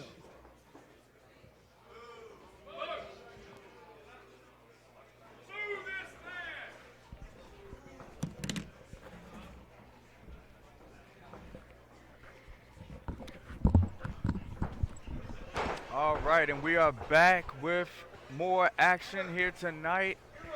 Got two young prospects in the ring. And ladies and gentlemen, we are back live, School of Morton here in Chuckey, Tennessee. Duran the Artiste, we have some fantastic competitors in the ring, Naja Sism and DJ Smoke. Yes, sir. And looks like these two are very fast, very fast-paced start to the match, and it looks like it's going to be exciting. I mean, these are two incredibly similar competitors. They've trained at the same schools. Going for the cover here. Oh, no, not even. Sorry, the side headlock. Side headlock, yes. Side headlock. DJ Smoke and Naja Sism, they've trained in the same areas in Atlanta, Georgia. Trained underneath Jonathan Gresham, Austin Creed, Xavier Woods. Going drop down now for Naja Sism. Catching him with the knee. And the shoulders are down. 1, 2. And only a 2 count there, says our official. Very innovative. I've never seen that before. Catching him down with the knee. And a knee strike like that, it can do a lot to throw off your momentum, throw off your confidence. Of course. Now, spinning heel kick by. Absolutely fantastic competition. To the outside goes DJ Smoke. He powders out. Smoke Naja Sism. back. Lope Suicida to the outside. Wow. Suicide. You talk about wanting to make a statement. That's how you make a statement here tonight at the School of Morton. That is how you gain offense. That is how you gain offense. Naja Sism now. Springboard to the top. Oh, what a knee to the face. Catching him with the knee to the strike. Face, and this is DJ Smoke. Smoke's time to get the upper hand, and he's, backbreaker. Backbreaker. Oh, and another backbreaker. We are seeing innovative offense to cover here. 2. And only a 2 count. This is one of the most fast-paced matches I've seen tonight. This has got to be.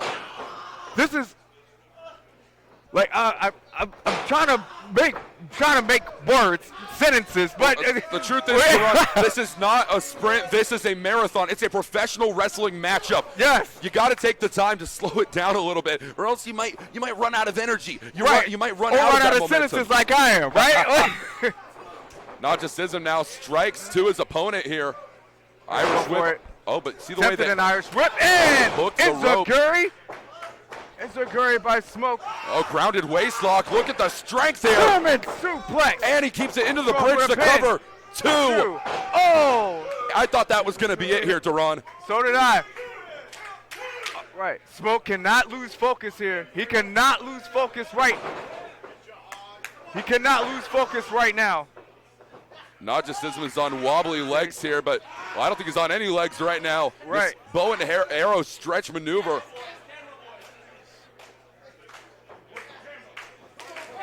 And this crowd is attempting to will Naja Sism on.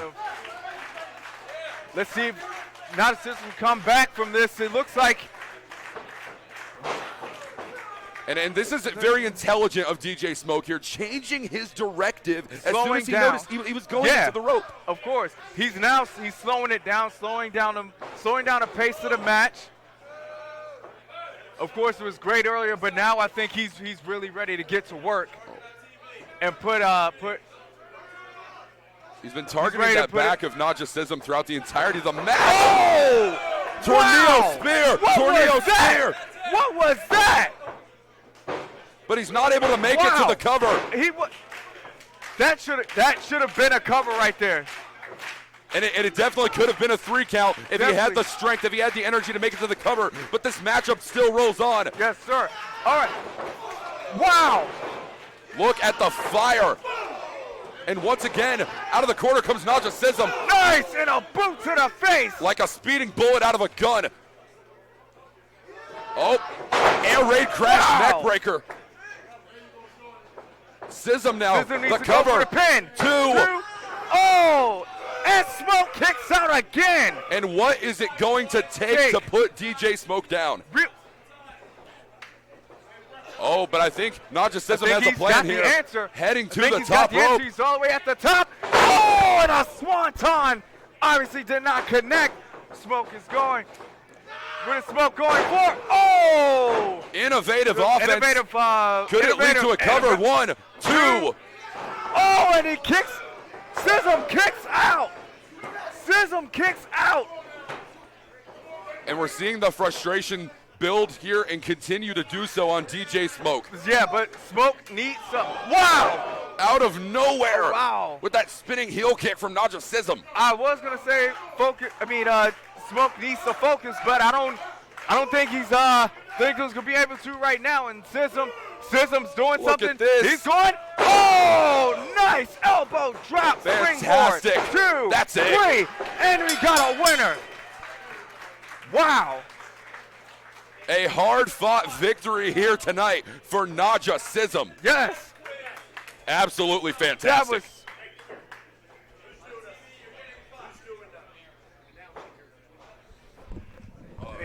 They're over there in the corner. James Southern, gold tie. I'll get the next match. Who's doing the talking out here?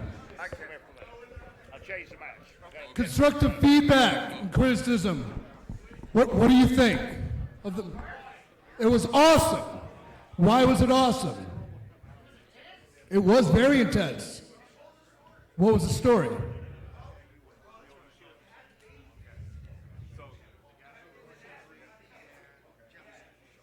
Did he? I thought it was pretty 50-50. This is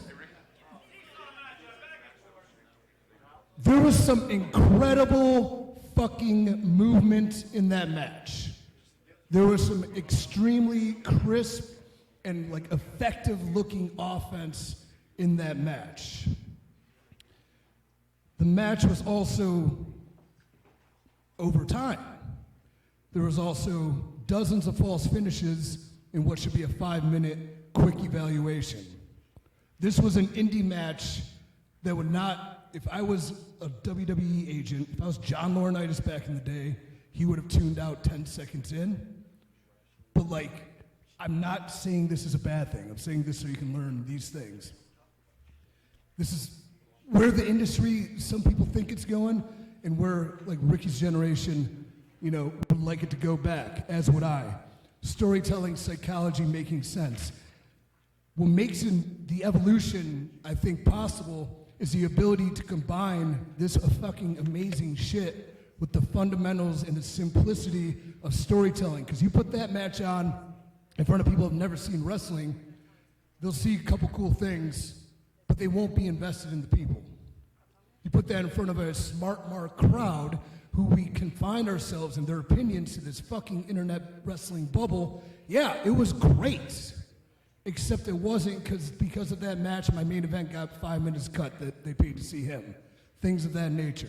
Because head drops, Germans, dives, fucking that cutoff was better than the one I saw at fucking Royal Rumble yesterday with Logan Paul and Ricochet. It was just as good. So this is not to discredit what you guys did. It's to teach you that we need to also understand the basics and the fundamentals and the simplicity of storytelling to get there. I only knew you're the heel because you were beating him up after he beat you up. And like to be evaluated for potential employment, you need to, if this is WWE especially, maybe not for AEW, but if it was WWE, they want to teach you from the ground up, but they want to see that you can, where you are on a basic level. Because they've seen every fucking move. I've seen every move. I fucking love the German. Fucking love tope. I hate tope suicidas because everyone does it, so I assume anyone can do it. But his was great because it had the crispness and attack that it should have, whereas everybody else that thinks they could do a fucking dive is just falling out of the ring like this, like now. So it was like legit good. But as far as a babyface heel, 5-minute, get over match, don't throw anything away, no, it was not good in that aspect. And that's okay, because we needed to have that match. And trust me, now I know, well, these guys can do amazing shit. Now can they be coachable and listen and scale that back and be able to deliver? If I'm running a show or giving out jobs where I need a 6-minute match with my babyface up pretty simply, pretty clean, no false finishes in the first match, could you do that for me? Or do I have to worry that if I put you out there, well, they're gonna do 6 minutes, I want them to have one finish, no false finishes, but they're gonna go out there and do their shit anyways. I don't know. I think I'm looking at you guys and I believe you can, and you would if I asked. Nobody asked you, nobody's producing you. You did what you thought was best, and what you did was fantastic. But at the same time, learning the basics and the fundamentals, and I don't want to sound like an old fucking boring fart, because I'm not, but it's the ability to use that and utilize that so everything they did today they can do for 10 to 15 years because they're not throwing it away in times like this. And it wasn't a throwaway, but there will be times there in an indie show and there's 30 people there. You don't need to do the fucking killer dive, dude. You just need to get out alive, man. This is a good place for you to work on a fucking shine that doesn't bump a guy, or like a get it again headlock takeover shine, or something like that, or how to work an arm as a babyface, just so you can go back to that level and keep that. And then you're getting over, you can do all the fucking cool shit. You're in college before you graduate high school. That's what I see out of that. Does that make sense? You know what I mean? But you can take all that stuff that you know you can do with precision well, incorporate it into the fundamentals. You're gonna have a longer career, you're gonna be more effective, and when you pull that shit out when it's necessary, people are gonna remember it. They're not going to be like expecting it out of you. Oh, I saw this guy on the show fucking in Chucky, Tennessee, he did this sweet dive. Now you have to do it every time. If you don't do it until you do it on shit, here's a fucking tryout, here's a fucking ladder match on pay-per-view, then you're doing all the fucking shit, then you get remembered, because it was that moment. So pick and choose your moments. Is that good?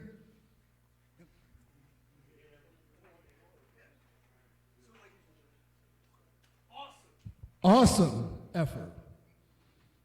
An awesome job, because you allowed us the time to scale back and have this conversation. So, what do you think about it? Do you know what I'm talking about?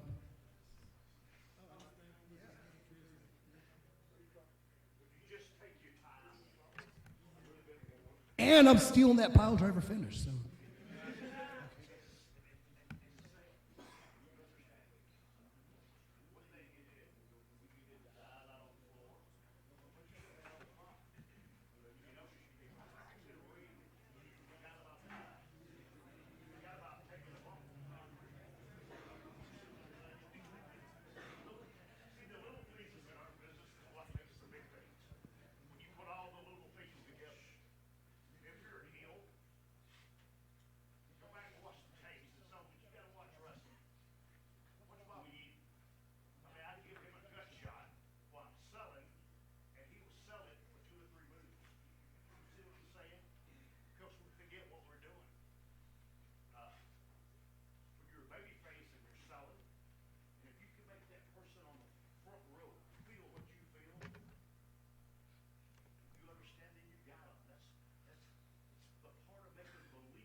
Everybody has slammed their finger in the car door. In reality, how many people that pay money to see us have taken a German suplex? They don't know what that feels like. But they know what that fucking feels like, and it sucks. Real fast before I go home, because it was a great job. When you're working these high-profile and like high-stakes match, if this was the time and place for it, when you're doing things like that, think about what your, because this is advanced education, objective, but what is going to be your biggest reaction? And go home after that. Because I saw 3 things that were huge reactions. Like, what would have been the biggest and done right? It could have been the suicide. It could have been the knee. Also, we have the suicide, the cutoff. We're doing the cutoff. You walk into the big deal. I loved it. It was so, rarely is that done well. And you guys did it fucking great. You hit it. Holy shit. And then snap. Cool-ass move. Cover. Kick out. Like, what? You just hit 3 fucking murderous things on this dude, and he kicked out. You make him look good, makes your shit look weak, too. But if that dive comes, boom, he catches it, and now we're both on a stagger, and like he's feeding up, and his face just got crushed, and you're like shaking off all the shit he did to you. Now you see it, and just you fucking beat the fuck out of him. Instead of throwing away those cool moves, beat his fucking ass into the dirt, fucking match his face, fucking I'm the heel, I'm the bad guy. All right, I still want to do my cool moves. Fine, we can do that. Fucking snatch a hold, let him come up, fight. We're having a comeback almost. Boom, it's a hope spot. Maybe there's a fucking sunset flip. He catches you 1-2, kick out. He comes up swinging. Boom, backbreaker, front fucking backbreaker, fucking slam. And then don't even cover, just beat his ass with those. You ain't pinning me. You protect your shit. Cool. All right. Thank you guys. Absolutely.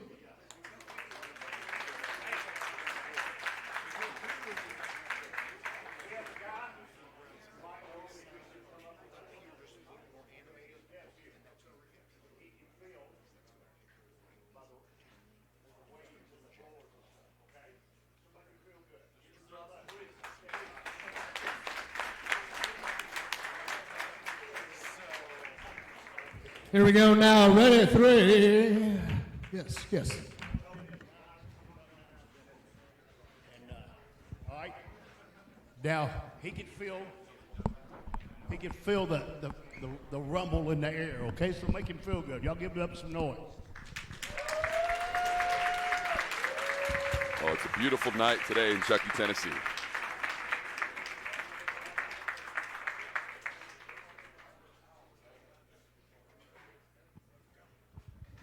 Ladies and gentlemen, welcome to the School of Morton, and introducing first,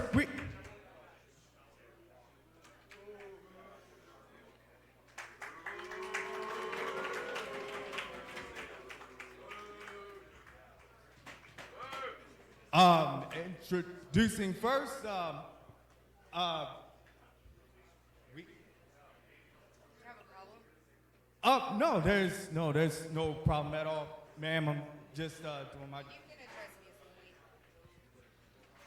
This is my monster, the Fiji Wildman. And if there's anything that you want to say to him, you can ask me, and I will ask him. He will respond to me, but not to you. Okay?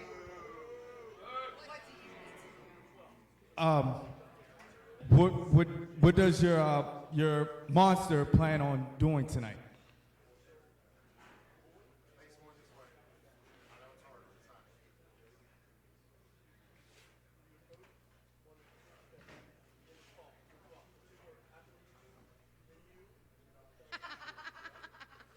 He said he's here to show all these humans that he can burn.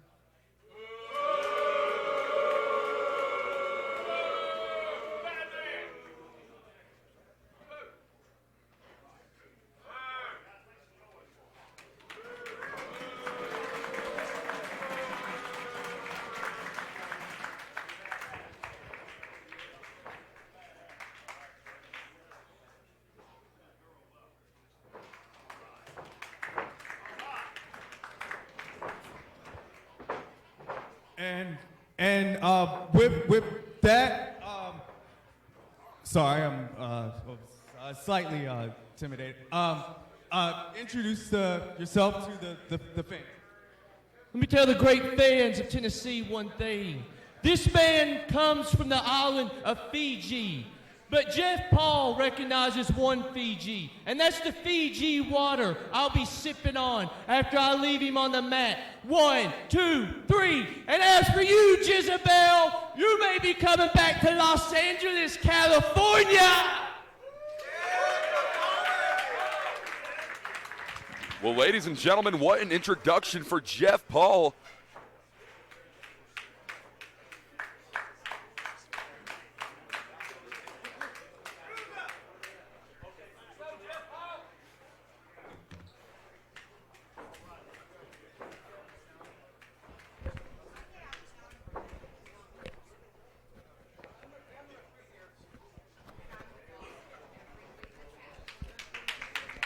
Well, Duran, thank you for joining us back here tonight live, the School of Morton in Chuckey, Tennessee.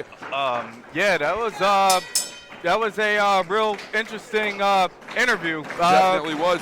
Jeff Paul taking on the Fiji Wildman, and on the Fiji Wildman's side, Lady Inferno, the Queen of Fire. You know just as well as I do from personal experience right now in front of us. A clear personal experience. How difficult it is to interact with the Fiji Wildman and Lady Inferno. I mean, when you're introducing a new superstar and, they just come in very maniacal, I mean, your natural reaction is to stand back and just let them do what they do. And, wow! The Fiji Wildman is doing exactly what it is he does, and that is destroy his opponents. But wait a minute, Jeff Paul out of the way of that dive. Out of the ropes here. Oh, wow, Famouser. what a famouser. Famouser from Jeff Paul, elbow drop. All right. And then he's going back to the ropes and another leg drop. This is a good time the for cover a pin. here, 2. All right. Only a 2 count. That was nearly a 3.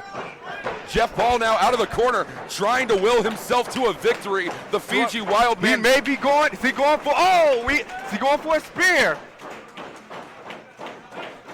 Waiting. Jeff Paul now out of the corner, but Lady Inferno making her presence known in this matchup. Duran. Wow! What a shot to the face. 2, 3. Wow!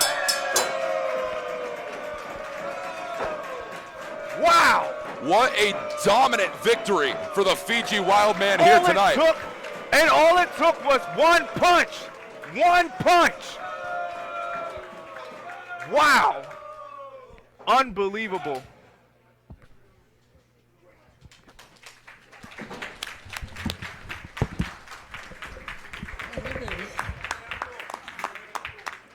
Dare to be fucking different in your match and your promo and your structure and your cadences and everything. So we're doing basic matches. We know there's a simple formula, heel shine, cut off, all that bullshit. But at the same time, what stood out besides his story in that match and this guy's character and her, she cheated, he got beat.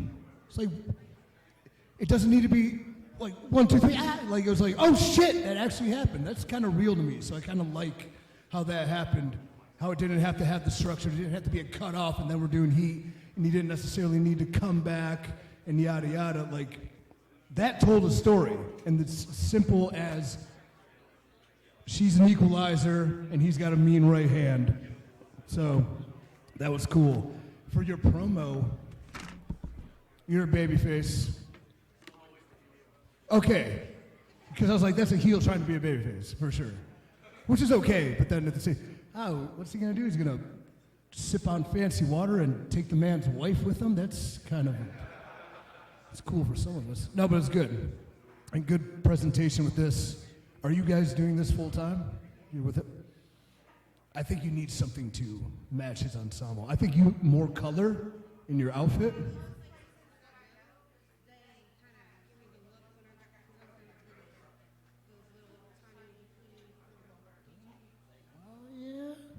I see sticks with fire. I see tiki torches. Save that, but that's cool.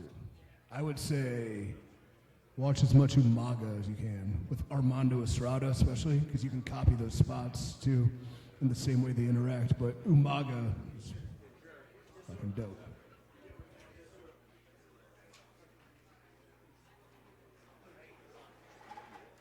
Hey guys, and another thing I was saying earlier. In our business, it's just working with different people that makes you better. And I don't know, y'all know this guy right here? He's a promoter here.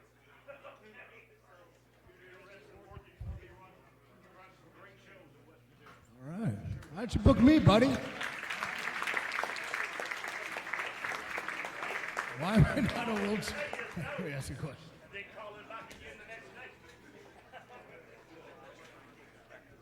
What a gentleman.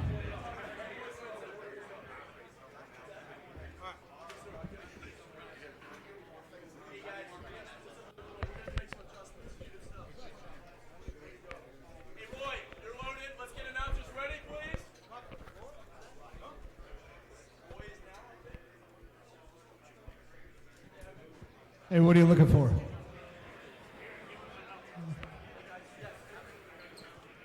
What are you looking for?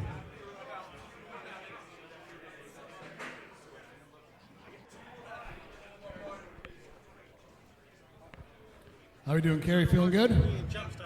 Yeah, as far as I'm aware.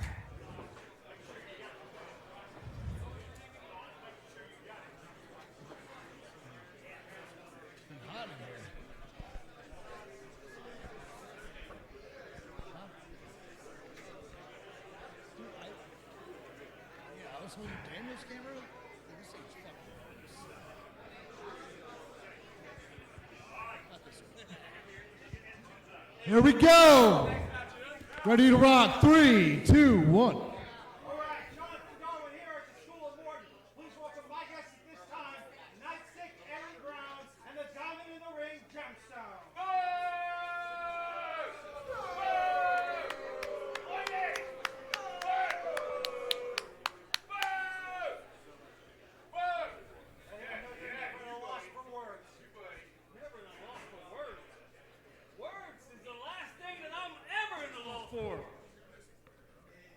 Smoky Mountain, Tennessee, North Carolina, South Carolina. It doesn't matter where I go. I am your favorite trainer's favorite stylist.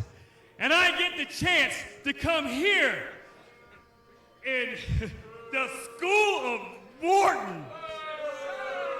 And I'm bringing to you the crown jewel of professional wrestling, the diamond of the ring,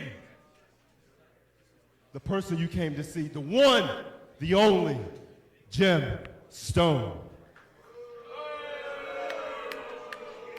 Tonight, my opponent, all of you out here booing me, School of Morton, the entire world will know that my shine never fades.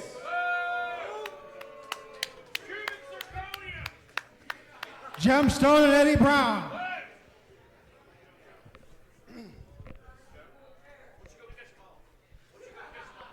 And let's welcome his opponent, RT3!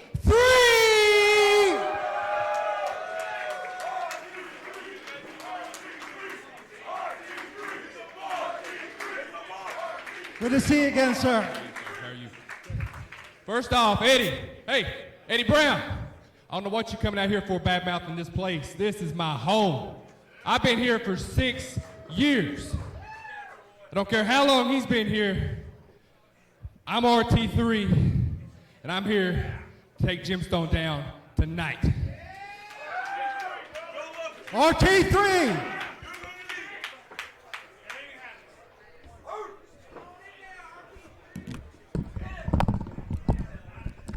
Jonathan Darwin, what a contest we are about to have. The hottest star in professional wrestling, the brightest shining star, Gemstone, taking on RT3. Now, I got to ask, Diamond Jim, are you a little envious of the Gemstone? I respect a man that knows a lot about gemstones, whether it be diamonds, whether it be sapphires. It doesn't matter. If you're dealing in precious material, I'm a fan of yours. You hear RT3, the hometown favorite here. former School of Morton champion. He might come from the School of Morton. He might think he's on home turf, but he is facing an incredibly tough challenge in Gemstone. Yeah, Gemstone, probably just a couple of years in, but Eddie Brown, 20-plus year veteran. So you got that knowledge, well, in addition to the height and reach advantage of the big man, Gemstone. You've got to pull out some of those tricks of the trade you've been taught. You mentioned he's not been in wrestling long, but with a mind like that behind you, things have got to be going your way, but they're not right now for Gemstone. No, RT3 going on fire, going for the pin here. No. Dropped him right across the shoulders and neck, trying to weaken that frame of Gemstone. Yeah, you got to knock the wind out of a big man like that, as we see Gemstone fight free and going to the throat of RT3 is Gemstone. Look at Gemstone now. Oh, big European uppercut. That'll rock anybody. Gemstone thin. 1, 2, oh. Just a 1 count. Some of those open palm strikes to the throat there, perfectly legal, but driving the air out of your opponent's lungs. Now that's illegal. Come on. He's using what he has around him to his advantage. If you have the ropes, you might as well use them. That's not the way the rules are written, Diamond Jim. It's not how the rules are written, but you see him distracting the referee. He's playing a game of human chess here. If you Okay, wait a minute. Look, come on. What's Eddie Brown doing out there? That man needs to be ejected. He's just checking on RT3. Are you out of your mind? He's a fair man. Look, he's having some. He's even giving him some pointers out there. No, he is not. He's choking the life out of that poor kid. RT3 gasping for oxygen now as Gemstone gets the advantage. Thanks to Eddie Brown. Big snap suplex. Go for the pin. 1, 2, no. Impressive showing of the power of Gemstone on display here in Chuckey, Tennessee. Yeah, we're seeing the heart of RT3 come alive. You hear the fans energizing that young man as RT3 fights up, going to work on the midsection, fighting back. Big right hands coming off the ropes now, and gets caught by Gemstone. A little too quick, a little too overzealous, and that's what allowed Gemstone to deliver that knee straight to the breadbasket. Go for the pin again. 1, 2, no. You were saying, Diamond Jim. A beautiful shot there to the breadbasket, still trying to drive the air out of RT3. It got a 2 count this time. He's making progress, but perhaps not as fast as Gemstone wanted. No, Gemstone, I can tell you, that man has a real chip on his shoulder. I've called many of his matches in North Carolina. Always an arrogant individual, never humble. And I'd like to see RT3 take the man down a peg. When you're built like Gemstone, and have minds like Eddie Brown in your corner, wouldn't you be a little cocky too? Yeah, the cockiness got him there as RT3 fights back with an elbow. RT3 feeling it now, and spine buster by RT3. Go for the pin. 1, 2, oh my gosh, no.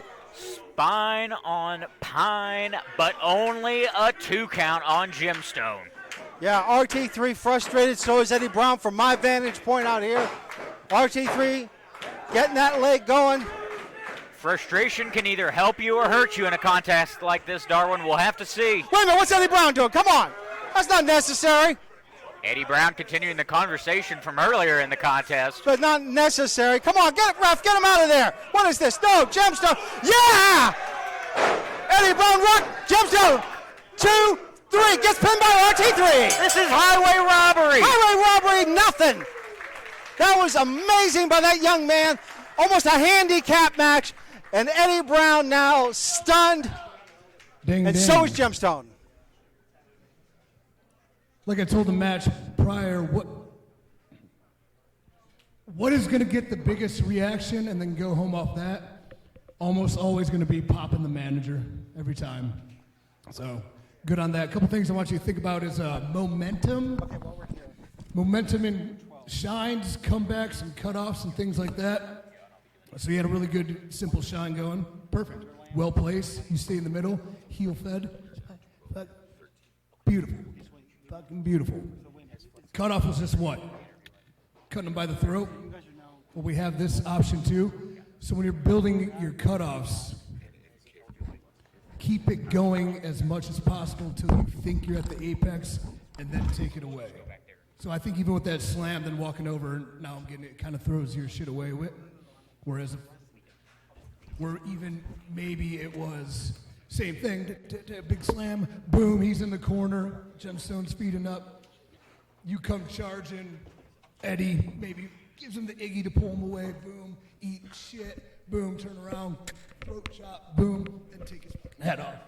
So it comes in succession. Same thing with a comeback. Great comeback, easy. Clothesline, back elbow, whatever. We got a big ass spine buster, all looks good. Don't cover. Your finish is a spear, right? Yeah. So if you're gonna run that comeback all the way through and go over, bang, bang, bang, bang, bang, spine buster, pop up off the mat, losing your mind. That's your fire up, and that's the most important thing, I think, for a babyface. Hopefully you'd agree with that. That fire up in that moment where you fought through the odds and got through it. Now we got dealing up a spear, hit it, win, or we go into the back end shenanigans. Hey, Roy, when you do an interview, look at the camera, okay? I know you're talking to them in the ring, but you're talking to the camera. And everybody, hey guys, listen. Every Sunday at 5:05 on SOM, we have a YouTube show. And your matches is going to be on there too, okay? So that's what we're filming. So make this great. I mean, when you work the TV, work the cameras. One thing, and another thing I seen earlier, is never turn your back on your opponent, okay? Even though you're trying to work the crowd, you can still do it. A couple of times I've seen that today. Don't turn your back on your opponent. Would you do it in real life? No, you won't do that. And always work the cameras. The cameras are right here on the floor for you, okay? Great, let's get the next match in. Hey, this is going good, thank you. I'm having a great time. And it's all about learning. Just watch the matches. Everybody watch the matches, the little things you watch. I said this earlier, all the little things turn into the big things, okay?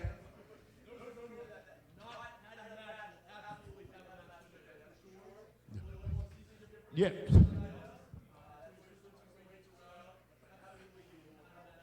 Yeah, so we're going to get it going. Let's see, what's the next match? Here we go. Yeah, man. Oh, we're crushing it. Next match. Here we go. Last match. Come with me if you can before you go. Gem. Here we go. 3, 2, 1. Ladies and gentlemen, this match is scheduled for one fall. Welcome to the ring, Cody Wyndham. Man, it is a pleasure and an honor to be here in front of all these guys and all these great talent. Today, it's the biggest opportunity for me. So I ain't gonna plan on letting it slip through my fingers today. We're gonna have fun though.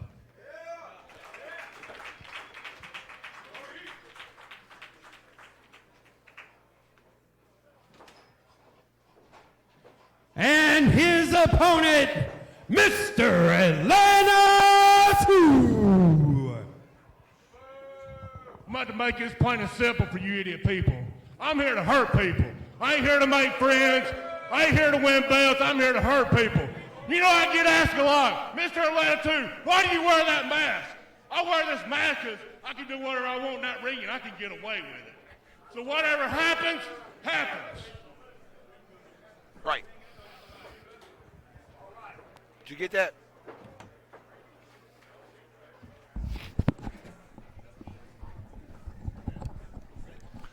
Mr. Atlanta All 2, right. a veteran right here at SOM.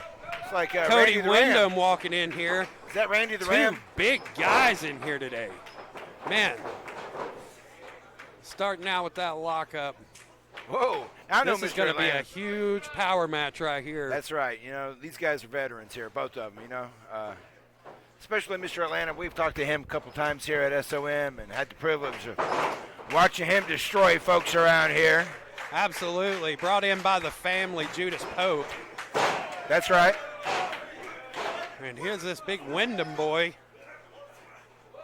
Spelled exactly the same, but not one of the Wyndham family. That's right. But boy, he looks like he should be though. I mean, He does, you know. He's a big, impressive-looking guy. Oh, he's a throwback to the 80s to me, you know? Yeah. I mean, he looks like Randy the Ram, right, from the wrestler of the movie. You know? Absolutely. Wow! Woo! That's what's Huge up. standing drop kick right there. Now, you can tell by his physique, too. He didn't just wake up like that. He's been working. Oh, he's been working hard. He's been working hard. Mr. Atlanta's been working hard, too. He does different kind of work, you know what I mean? He works with his brains, you know what I mean? He's just a big man all And over he's the country place. strong. I mean, He don't have look to at work this. out. Look at this. Oh. Oh, my God, what a fall-away Whoa. slam by Mr. Atlanta. Man, there he too. is. That was great. He's pissed. Just putting the boots to him now. He's got him by the. I thought he had him by the ponytail there for a second. He did have him by the ponytail, and the referee got him away from it. There's Mr. Atlanta keeping him in the center of the ring. You notice that he keeps him far away from those ropes as he can. He can't even reach him. Yep, pulling him back up by that ponytail again. There it is. There Working it is. almost a camel clutch there. But just putting the forearms to him. Well, you trying know, to keep Judas. this big man down. I know that Judas gave him some orders today. He said, "Let the family be known. You know, let the family send a message." You know what I mean? You don't care if That's he the wins or family. loses. They are always sending that message. Yeah. That's the scary thing about Mr. Atlanta. He don't care if he wins. He don't care if he loses. He don't care. He still gets paid by Judas, so it's all win-win. He don't care. Absolutely. Oh. He gets bonuses from Judy if he breaks something. You know that? Did you know that? Wow. Yeah. Family's Just pretty that odd. huge He has roughneck style by Mr. Atlanta, too. I always love to see him in the ring, even if he is part of the family. Again, I don't always agree with their methods, but they work. They are They impressive. work. Got a bear hug going on him. Cody Wyndham saying no. Mr. Atlanta cinching in that bear hug. Yes. Cody trying to fight out of it. Oh, big doing clap. everything he can. Clap on. Clap off. Oh! What? That was a train wreck That was of crazy. epic proportions. Wow. You're right. And they are right back up. Here they go again. Shoots him into the corner. Runs into the corner. He's got a sleeper hold on. How long has it been since we've seen the sleeper? Oh, it's been a minute. Since Now, Roddy this Piper. This is your shades to Roddy Piper and That's to, right. Adrian Adonis, you know, he's put people to sleep. It's like, good night, Irene. Yep. Start to play the song. The party's over. Yep. And I think Mr. Atlanta, the lights might be out in Georgia down here. Check it out. I think he's out. That's it. Wow. What? That's the night the lights went out That's in the Georgia. first time I've seen a submission Yeah, ending here in a long time. For sake of time, thank you guys. Come hither afterwards and we'll talk to you, but we got to keep it rolling too. So next match, yeah, and watch the corners don't fall. But next match, be ready. It's so hard not to give them immediate feedback, right? We just want nothing. Okay, yeah.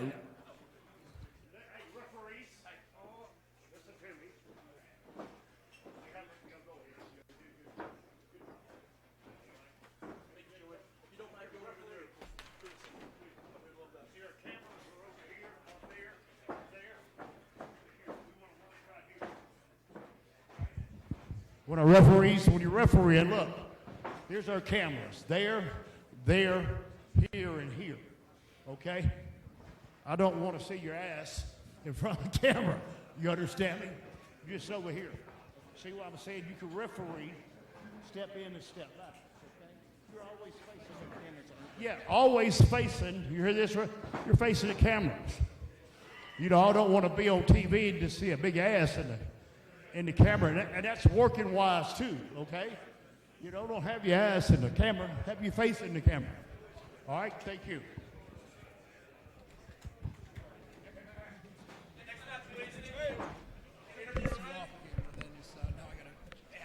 Ladies and gentlemen, it's time for our next match.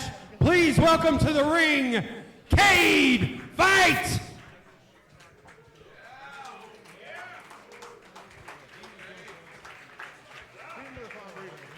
come right over here, brother. What do you want to know? What do you want to tell us? Well, first of all, I want to get in that ring, but if you're going to put this microphone in front of my face, then I'm going to tell you what I'm about. You see, I drove a really long ways to get here, to spread a message, to tell you what I represent. And that's Fight Club. You see, Fight Club, it's not just a name. It's an energy, an entity that I carry to each and every place that I step foot in. This ring, when I'm in it, it's Fight Club. My opponent, when he stands before me, it's Fight Club. When I walked into School of Morton today, it became Fight Club. So I ask you, will you just be another person that I kick to the side, or will you fight?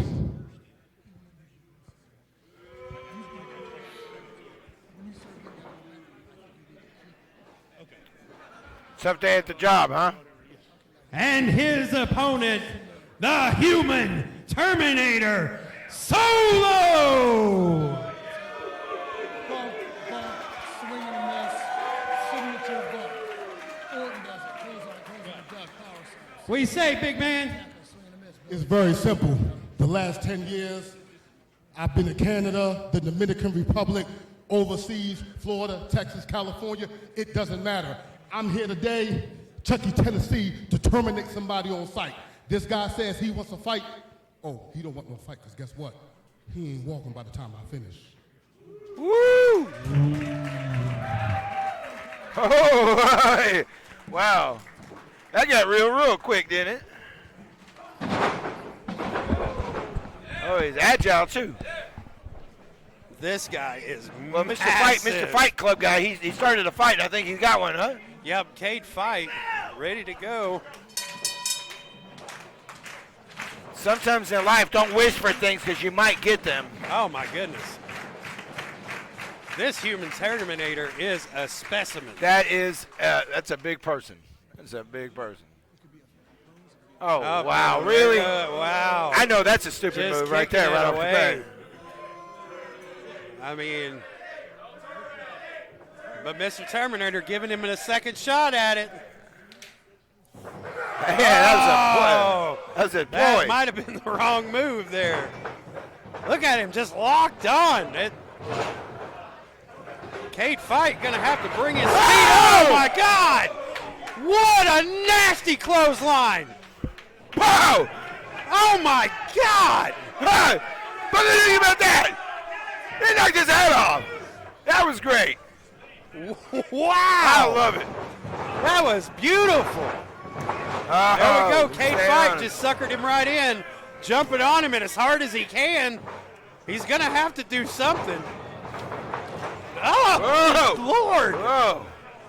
That's all right. There's so much power, he's just throwing him wherever he wants Bam, to. bam, bam. Woo. Up, here he goes. This is almost like a boy playing with a man. This is crazy. That's it. What's he got set up? Oh, big nasty fall away slam. Oh, he's just methodical. He is. Big nasty power moves. Wow. His legs are bigger than two people put together. Almost bigger than his opponent. Yeah, right. Cade Fight at a disadvantage here. Hadn't been able to mount much offense in this one. No, good thing he had that promo at the beginning of the. Because that's where all of his offense was so far. Oh, there he goes. Oh, wow. Good dodge there. That took the ring apart. Cade Fight stalking him. Oh. Human Terminator getting his arm worked on. It's hard to pull off all those good power moves if you take out one of those arms. Well, you're going to have to do a lot to work on those arms. I mean, come on. Those are the size of people. Yeah. He's got like Oh, four here we people. go. Oh, my goodness. What a great drop kick. But did it? Here we go. And Mr. Terminator calling for it.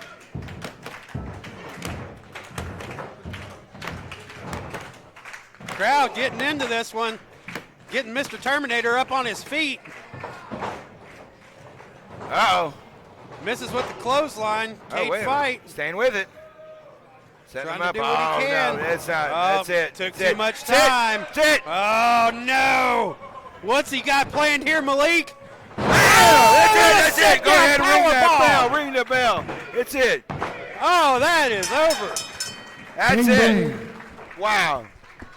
Power on display. I know we're taking him aside, but I got something I gotta say real fast. Terminator, raise your hand. You did well.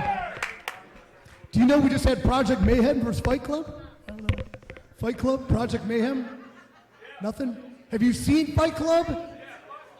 Project Mayhem's on his fucking trunks. Believe it. Look to his left. Other side. Unreal, right? Terminator, real fast, because do you look like, and be honest, do you look like anybody else in this building? Sort of maybe him. Do you look like anybody else in this building? The equality of humanity, yes, in that aspect, but as far as an aesthetic for a professional wrestler, do you look like anybody in this building? Absolutely not. That's a good thing. That's a good thing. Having said that, oh, he was born like it. Come on, no. So I bring that up for this reason. Don't dress like everybody. You're a human Terminator. You should look different. And don't be afraid to be different. Everybody is equal. Equality, yes, of course. But not you. Yeah, it's okay. Yeah. Good job for him. Hold on, those whips. And you could be honest, was it hard working it, or was it like a smooth process and you're just a great seller?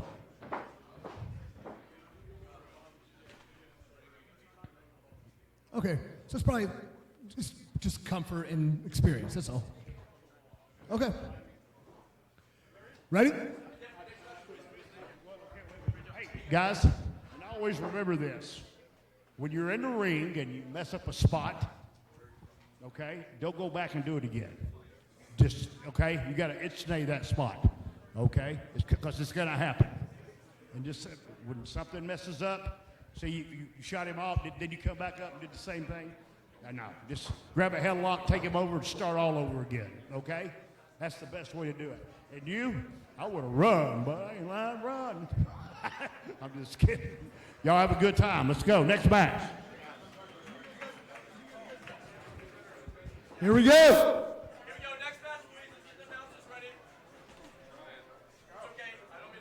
3.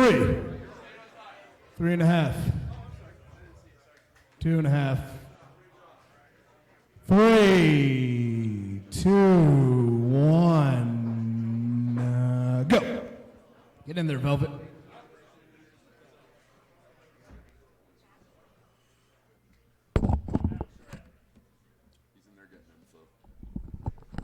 Oh my God. All right. Hey, Duran.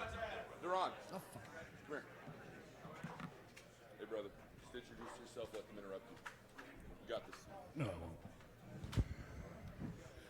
Ladies and gentlemen, welcome to the School of Morton. This is now a tag team match.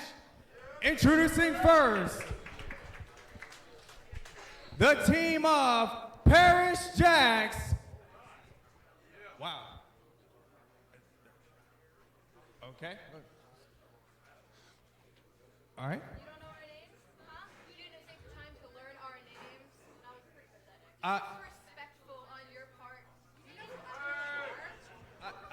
I'm sorry. This is my first day. In case you wanted to know, we are the City of Darkness, and whoever comes out doesn't matter. We're coming out on top.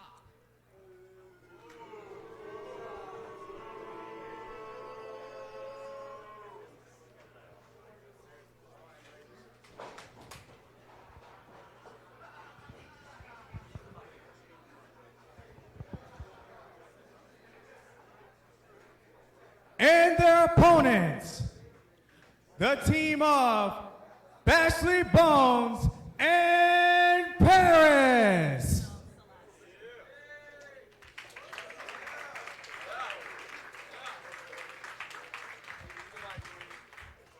Excuse me, her name is Celeste. And could you guys introduce yourselves to the fans? So Bashley Bones here. I'm a former roller derby star. We have been told everything is better in pairs. So please meet my partner, Celeste. So I heard that they were like talking some stuff about us, right? They said it doesn't matter who comes out, or they're not afraid of us, but I think that's a big mistake on their half because they just sound a little cocky, but they're kind of just like little girls. We've got a little bit more experience on them. We've got better trainers than them. So I'm really excited to just go out there and teach them a lesson. There you have it. All right, ladies and gentlemen, we are about to get set underway with some tag team competition. Danny Jackson, Paris McQueen taking on Bashley Bones and Celeste. School of Morton women's tag team action coming to you live from Chucky, Tennessee. Duran the Artiste by my side, the Velvet Voice Walker Stewart in the broadcast booth. We got a collar and elbow tie up in the ring. What are your thoughts going into this matchup right now, Duran? Well, first off, I think I'm starting to develop a gimmick of forgetting names, or maybe it's just the presence or whatever. But we do have Bashley Bones. She is with a headlock takeover. Bashley Bones and Celeste, clearly the two more experienced in this tag team match. Both have about 30 years experience between the two, and they both are well traveled and well experienced. And I think they might just pick up the win tonight. There's all the potential in the world for these two women to pick up the win here tonight. Danny Jackson, Paris McQueen taking on Bashley Bones. Of course, you have Jax in the ring at the moment, taking on Paris McQueen. Oh, of course. Sorry, I know. Taking on Bashley Bones. Yep. Bones. Bashley Bones and Paris. Yeah, Paris McQueen. Let me not forget their names before they come down and try to attack me. Jax now Irish whip off the ropes. Oh wow! Collision Double shoulder the tackle. Shoulders. Nice. Danny Jax now. Wow. You know, both Danny Jackson and Paris McQueen have been in ring competition for less than 2 years. These Ohio natives have something to prove tonight. There's a lot on the line for every single person here tonight in the School of Morton. Of course. These two do have a different look than is what is usually presented in professional wrestling. So I think they have that on them. But it's going to take more than that. They're going to have to pick up some wins. They're going to have to find some kind of way to stand out. Absolutely, and standing out is all about what we do here at the School of Morton live in Chucky, Tennessee. Meanwhile, Paris McQueen and Bashley Bones, might I just mention, Celeste yet to make an impact in this matchup. You have to know that she has her intention set of putting the hurt in on Danny Jackson, Paris McQueen. Oh, of course. I'm very much looking forward to seeing that.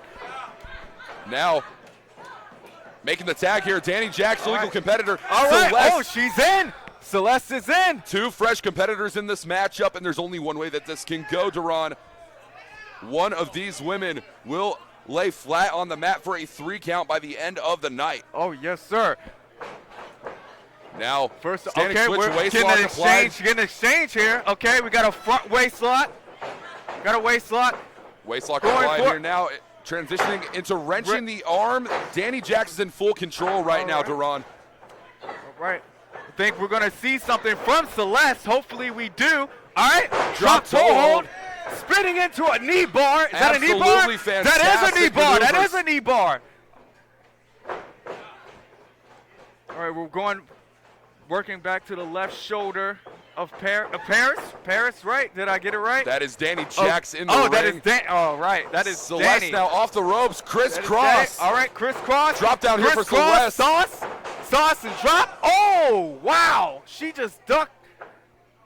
Oh, okay. Well, looks like bit of a standoff here between these two women, and that's the intensity that comes in a matchup of this nature here tonight. Of course. When you're going fast-paced like that, sometimes you just lose your train of thought, and then double shoulder tackle by the two, though. Give them a little bit of breathing room. Both women are down, and it seems as though our official is going to be applying the standing 10 count for the moment. Both women have a massive opportunity here. Who can make it back to their corner first? We're going Celeste with the experience. Let's hope that she gets the upper hand. Go for it. Irish whip to the corner. Now, with a reversal. Switching it up here. Oh! Celeste bringing Danny Jacks down. Waist lock, drop toe hold. Women's tag team action here live in Chuckey, Tennessee. It's absolutely phenomenal. Oh! Wow! And hooking it, the Dragon Sleeper has been applied here tonight. That's it. This match is over. Wow.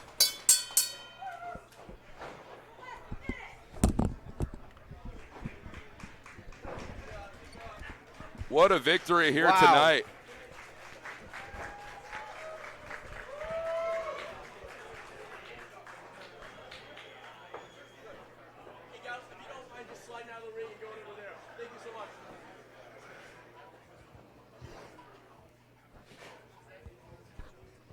Hey guys, real quick, while we're going to keep things moving, something I'm noticing is a trend, okay? I understand there is no music.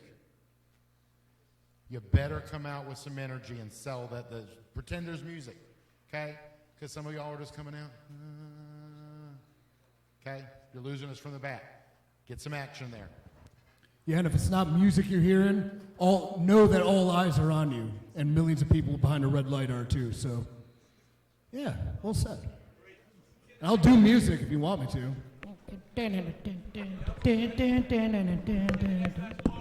3, 2.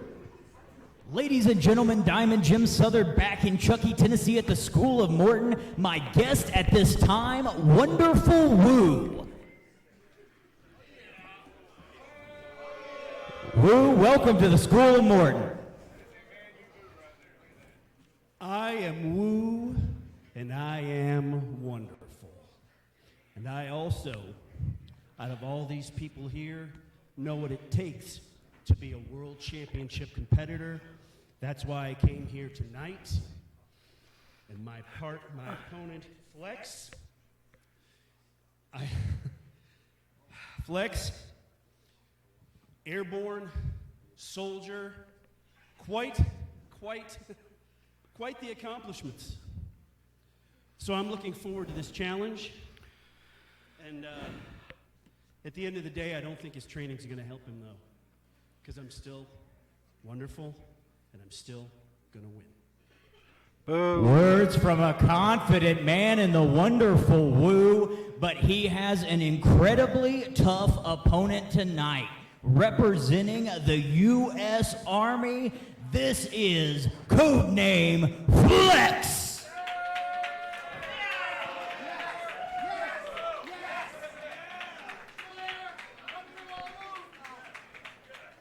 Flex, it looks like you're ready for war tonight.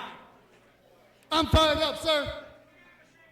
Matter of fact, I'm motivated. Sir, do you know what time it is? It's time for a paratrooper check-in. Let me hear a airborne. Airborne. That fires me up so much. Let me hear it one more time. Airborne. Airborne. Sir, I just got one thing to tell you today. I might be crazy to jump out of a perfectly good airplane, but I'm also crazy enough to take down great value Dwayne Johnson. Let's go. Confidence is flowing out of Flex.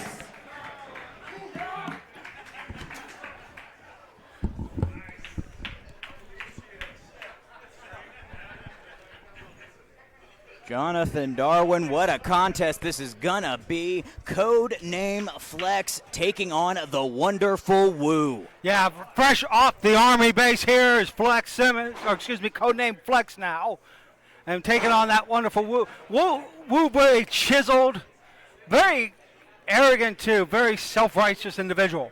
Very confident indeed. He's gonna have to see if he has. We're calling for the bell. Ring the bell. And you hear the airborne cry. U.S. Army being well represented tonight by Flex, but Woo's got him in that side headlock early. Trying to disorient him here now, taking an arm. Wu thinks he's got control of this one. Now, you look at the military conditioning of Codename Flex. Wu is going to have to try harder than that if he expects to defeat Codename Flex. Flex is a master of PT. He's always at the top of his ranks. When it comes to that, you are going to have to really work to wear a man like Flex down, and he's wearing down Wu with a bit of a taste of his own medicine here, returning that headlock. A beautiful cravat now being applied by Wu, turning it into a front face lock. Yeah, but Flex reversing there. Oh, what a... Both of these men very, very accomplished amateur competitors. You see it in their stylings there. Now trying to use that headlock to push those shoulders to the mat. He might not get the win out of this one, but he's going to wear down Wu. Yeah, look at the head scissors now being applied by Wonderful Wu. Very smart, tactful move because now Wu is taking the air out of Flex. Most of Wu's power is in his lower legs, and that's what we're seeing on display here. But don't count out Flex. Well, look at Flex able to flip over into a submission. Oh, I thought right back to the side headlock. This is beautiful by Flex. Yeah. Wear down your opponent. That's what Flex knows he has to do. If you try to go full force against a guy like Wu, you're going to hit nothing but a brick wall. All it takes is one mistake when you're moving too fast. That's why both of these men trying to keep it at their pace, wearing down the other opponent. Mm-hmm. Now you see that forearm along the jawbone. Flex trying to create a little separation here. Not exactly the kind of separation he wanted. Not at all. You see Wu getting tripped up there by Codename Flex. Wu wasn't lifting his feet very high, didn't see where Flex was, ended up tripping, now eating a huge suplex. He's still got him hooked here, Darwin. Yeah, Flex using the upper body strength that he has, going for the pin here. 1, 2, no. Only 2 for Flex.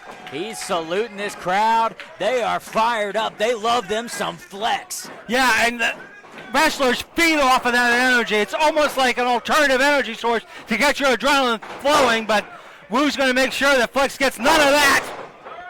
Introducing the back of his head to the mat. This is not where you want to be if you're Flex. Into the cover now by Wu.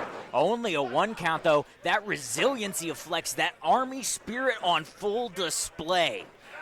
Yeah, fighting strong is Codename Flex, but right now, getting his head grabbed like a bowling ball. Inserting the fingers into the nostrils, trying to rip that nose back. It causes your sinuses to start watering, and now he's choking the life out of him. Flex is probably having a hard time seeing right now, breathing. Yeah. Just about every movement is labored for Flex. Yeah, definitely Flex is in trouble, gasping for oxygen there. And Wonderful Wu knows that. But you just see instinctually Codename Flex trying to fight a way out. Unsuccessful though, as a big Russian leg sweep by Wonderful Wu might put the exclamation point on this one, Jim. Into the cover now, 1, 2, only a 2 count, Jonathan. Wu is hot, he is angry.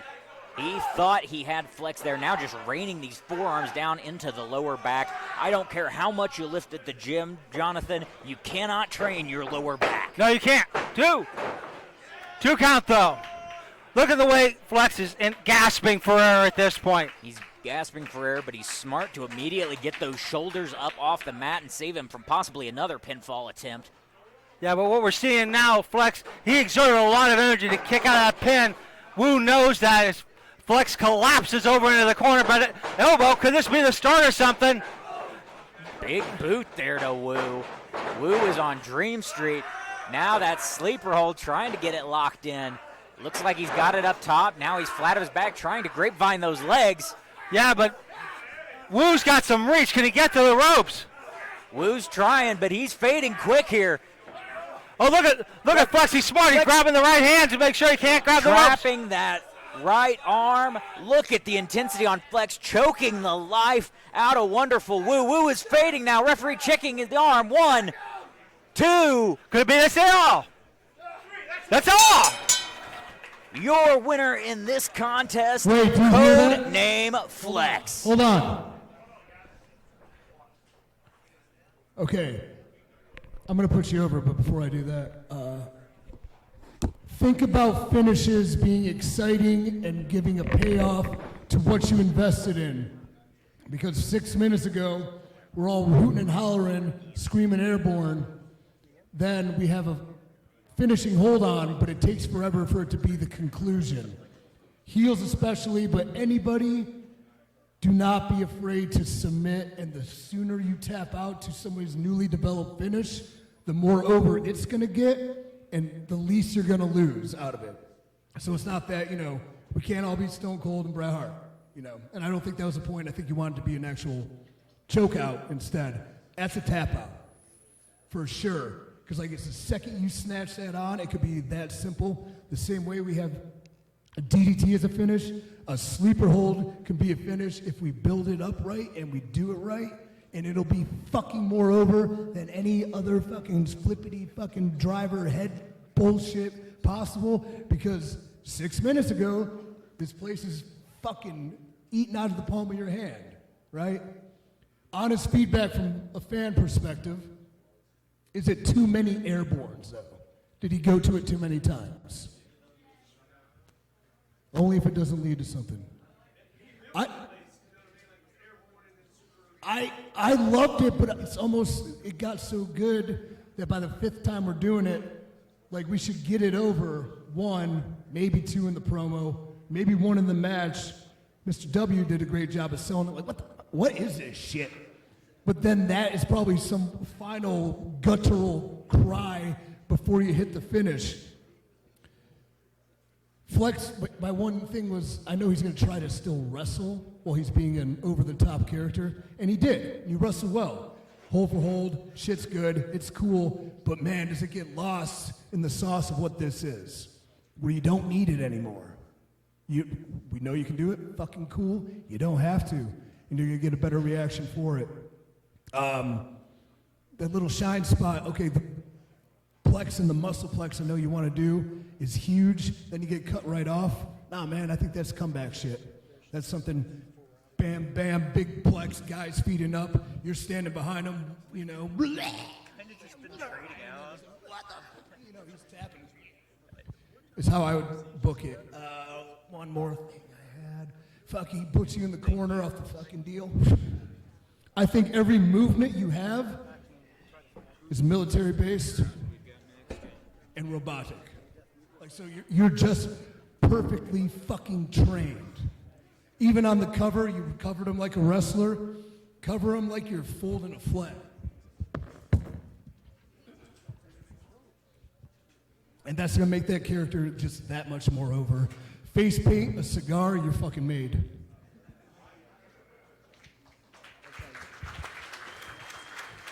You did a great job, but listen to me. If you want to tell a story, you had everybody hollering airborne, okay? That as you watched the match about 3 before you, somebody did a sleeper already. But, everybody has different things to say, but you're airborne. You make a little comeback, he stops you, he does something where he screws himself, he's down. Go to the top rope and give him a cross body press. You're airborne. That's what I'm thinking. What do you think? You see what I'm saying? Instead of a sleeper. And to tell you the truth, I'm just going to tell you the truth. That's boring. That's a boring finish. And, you do? No, I love it too, but I'm the kind of guy, and I always do, I do this here at the School of Morton, I never give up. You understand me? I never have nobody, because when you give up, especially if you're a baby face, you're a quitter. That's the way I look at it. But, we all getting together. But if I was you, airborne, right? You got to have you an airborne finish. You understand what I'm saying? And that's when you get the people going and you're on that top rope. I don't know what you do, but what you do, airborne, okay? And you have these people screaming. When you get it over, when you start to go up, they already be screaming airborne, okay? That's the way. Yes. Cool. All right. Is that cool? Thank you. Great match. Here you go. Cool. Short of airborne, which did get over and is good and usable, so you don't pigeonhole yourself, is there another military credo that could be used to get over? I don't want to say oorah, but something of that nature too, where airborne could be a completely different thing. Codename Flex is going to go airborne, airborne. So you have like 2 things to play with that's interactive, so you don't use too many.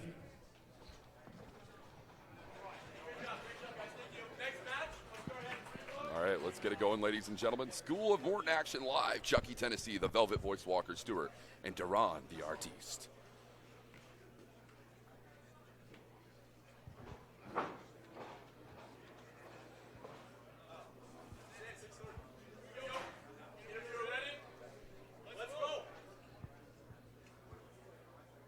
Ladies and gentlemen, introducing at this time, Livid the Clown.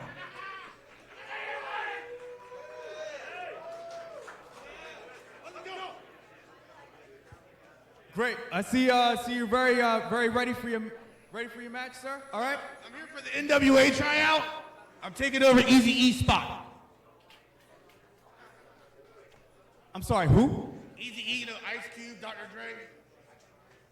Okay. NWA is National Wrestling Alliance. Are we on the same page?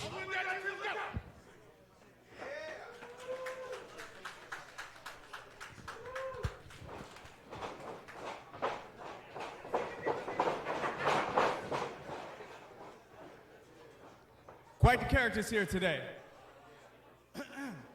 And his opponent, the ageless one, Ethan Cross.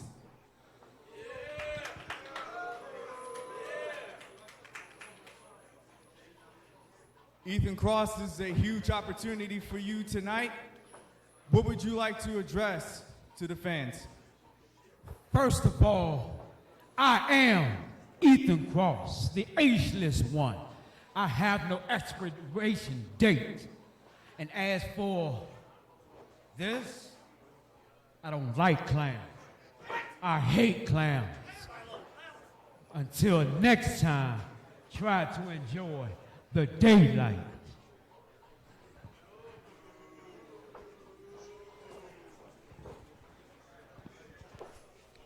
Well, ladies and gentlemen, the Velvet Voice Walker Stewart and Duran, the artiste, live here to commentate the action for this matchup. Livid the Clown, straight out of the Mid-Atlantic Circus, taking on the ageless one, Ethan Cross.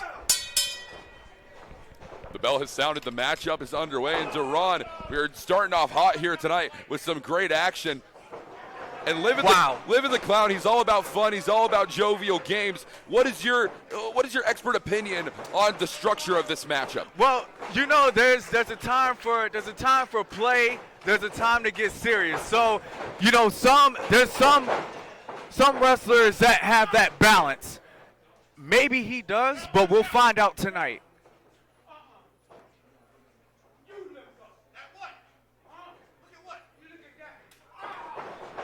And Livid the Clown, these games are starting to pay dividends for him in the ring tonight.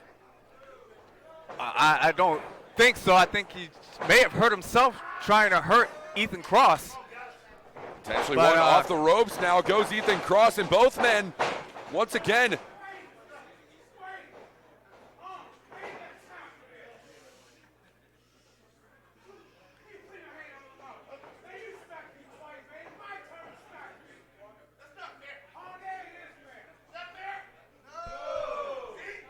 this crowd here tonight seems to be siding with Livid the Clown here, Duran. I believe so. I'm just. A swing and a miss here from Ethan Cross. Shuck and a jive, the elbow strike from Livid the Clown. Wow. Okay, well maybe we may have something with Livid the Clown. Potentially so. Look at the strength. Beautiful scoop slam there. Off the ropes goes Livid, up and over. And he missed with the splash. And any maneuvers off of the ropes, they tend to register as high-risk aerial maneuvers. We see exactly how high-risk those maneuvers have become as Ethan Cross is in control now. Yeah. Ethan Cross, he's the ageless one. He's been in the business for about 20 years. He's been well traveled. He's been all over the United States. Hard to believe that this man is in his 50s, but he's moving like he's in his 20s. And now Ethan Cross maintains control here tonight, live at the School of Morton in Chuckey, Tennessee. I have this on good authority that this is Ethan Cross's very first time here at the School of Morton, all the way from New Jersey. The New Jersey native is put in the boots right now to live at the Clown. Yes, sir. Yes, he is from New Jersey. He is trained at the Monster Factory, world famous Monster Factory, by the way, which has produced some other stars such as Sheamus, Big Show has been there. Damian Priest, who was in the Royal Rumble last night, I believe. Now going for an Irish whip off the ropes here. Wait a minute. And what is that? What the hell am I looking at? What was that? Fireman's What's carry. that? The backpack stunner. Backpack stunner. That's it. What? What a victory here tonight for Living the Clown. Wow. What an absolutely fantastic matchup we've just witnessed here tonight. Wow. Well, there's sometimes where I would admit that I'm wrong. This will be one of those times. Great. I think we may see a future contender in him. What a match. Yes, I enjoyed it. I mean, I don't know. You know the deal. You know what you're doing. The one thing I say, are the slaps too aggressive for the opening? Where you're coming off as kind of a prick, or dare I say a dick? But then it worked out in the end, you know? So I didn't know if the slaps were too much, but you played it excellently. Got your heat, like, perfect 4-minute showcase. Really good.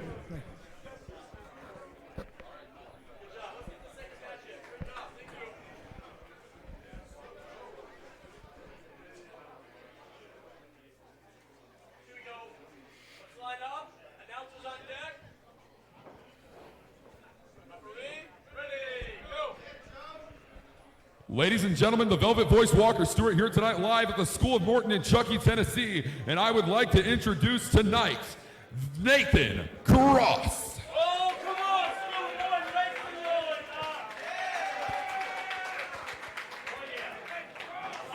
Nathan, you have a big night here tonight. What would you like to say to the faithful here in Chuckey, Tennessee?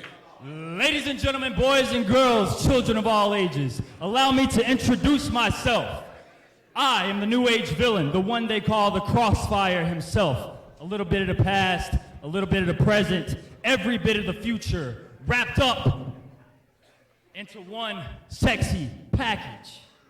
But tonight, let me talk to you. For 4 years, I've been overlooked, passed up for the next guy in line. But that ends today. 2023, we're making noise, and it starts here at School of Morton. Anybody in the back who thinks they have what it takes to stop me, step up, because I'm making your heads roll.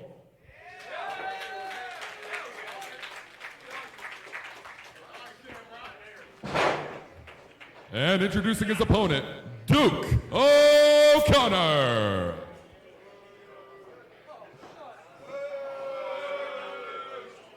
Duke, a lot has been said on this evening. What do you have to say in response to Nathan Cross?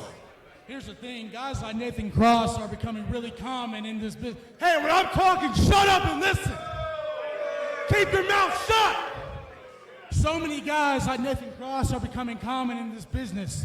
They walk down here and they think they're tough, but really they're a child playing a grown man's sport. He doesn't know what it takes to be in the ring with someone like Duke O'Connor, but I swear to God himself, he is about to find out exactly what it's like to dance with the devil.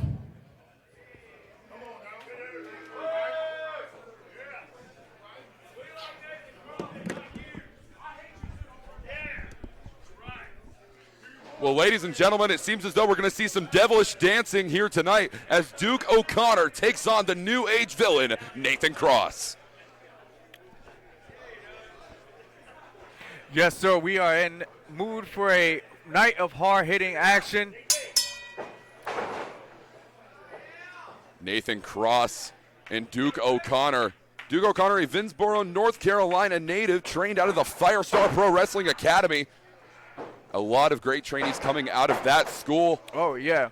Meanwhile, a hometown hero here tonight in the School of Morton's Nathan Cross, the New Age villain. Let's see if he can live up to his name tonight. Absolutely. Now, collar and elbow tie-up between both men. A forceful start here on the evening for Nathan Cross and Duke O'Connor, and you have to admit right now, Duran, Duke O'Connor does have that power advantage, and it most likely comes from his powerlifting background, which he holds.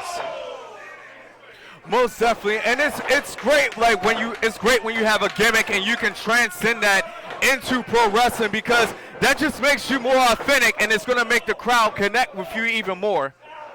What a huge scoop slam by Duke. Beautiful power here from Duke O'Connor. Dominant in nature.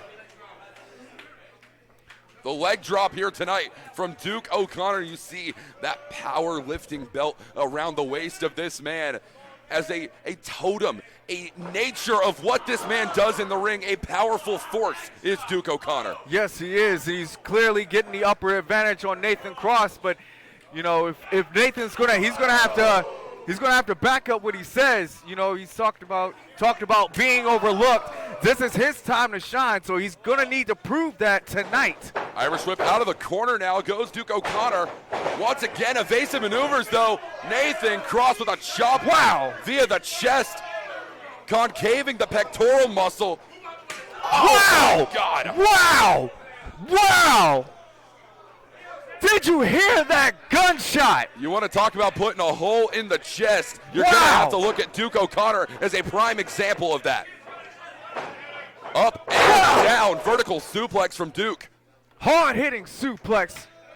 Hard-hitting suplex by Duke. I got to ask you right now, Duran the Artiste, if you are Nathan Cross in this position right now, what are you doing to try and make it back to a vertical position? Basically, if I'm in a down position, I would fight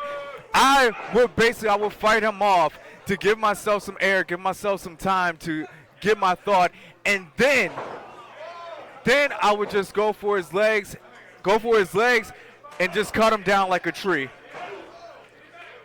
Well, we're going to see if the New Age villain can put that into play. Whip off the ropes now for Duke O'Connor.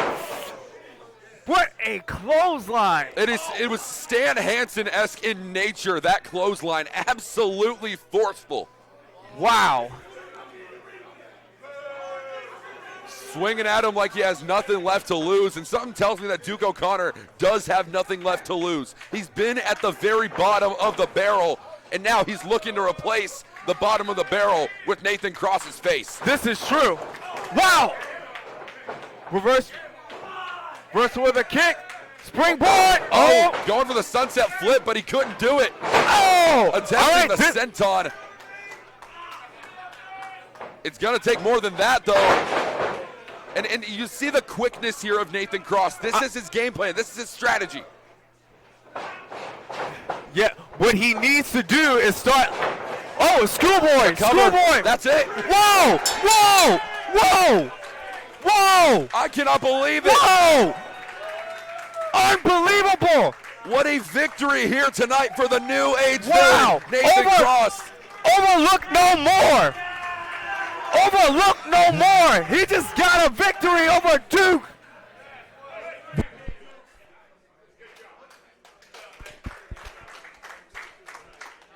What a match. Wow.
Huh?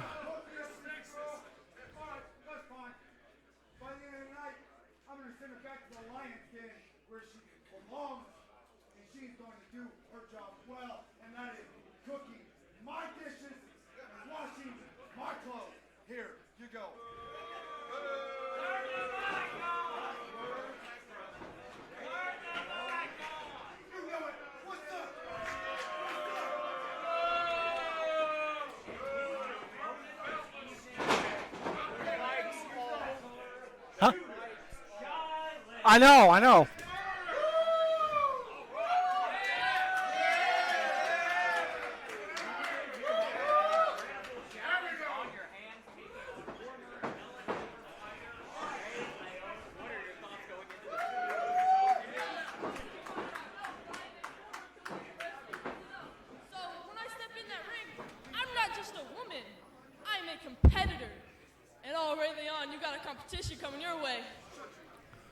A battle of the martial arts, a collegiate wrestler, a mixed martial artist, getting on in the School of Morton ring.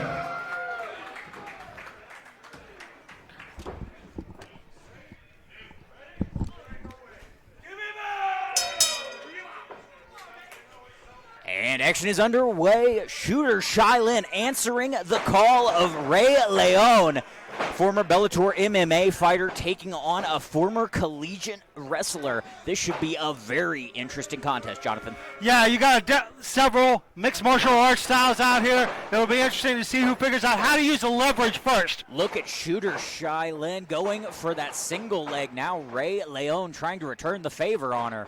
Yeah.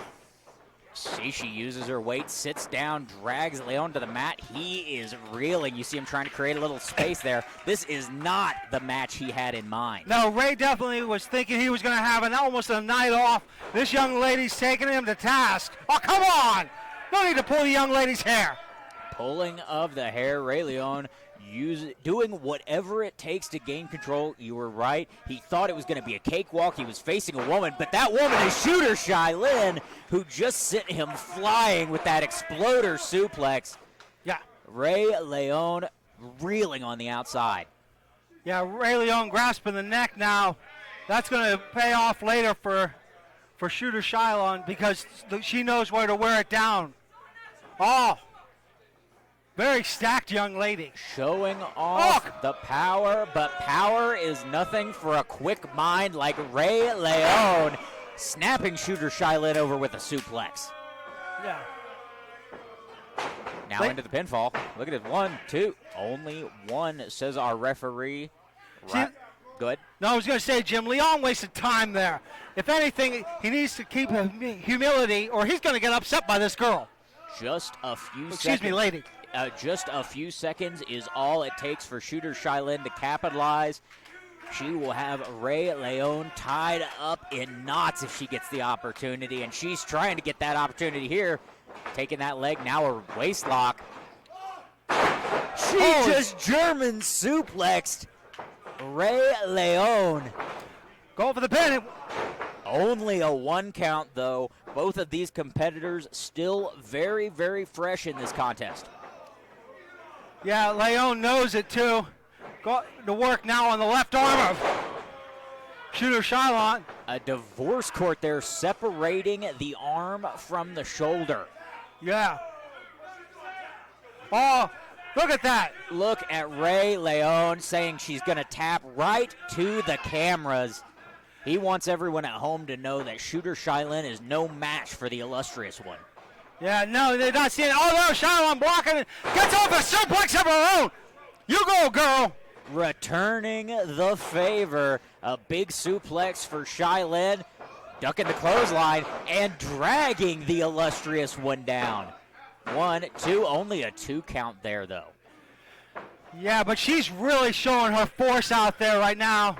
And look at that, an arm-trapped bulldog now cinching up. She is choking the life out, working on separating that left shoulder even further. We saw the divorce court earlier. That's all! That's it!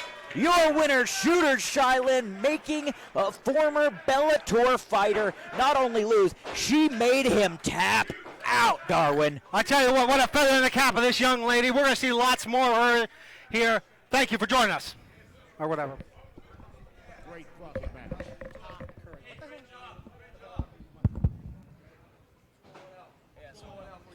He was just super quiet. I'll just stay here.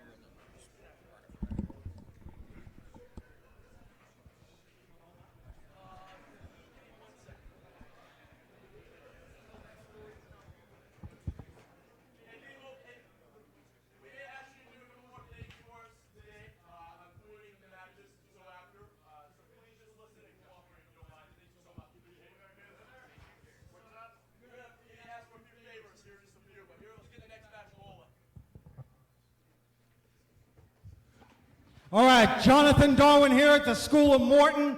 Please welcome my guest at this time, the Inca Dragon, Tom Curry.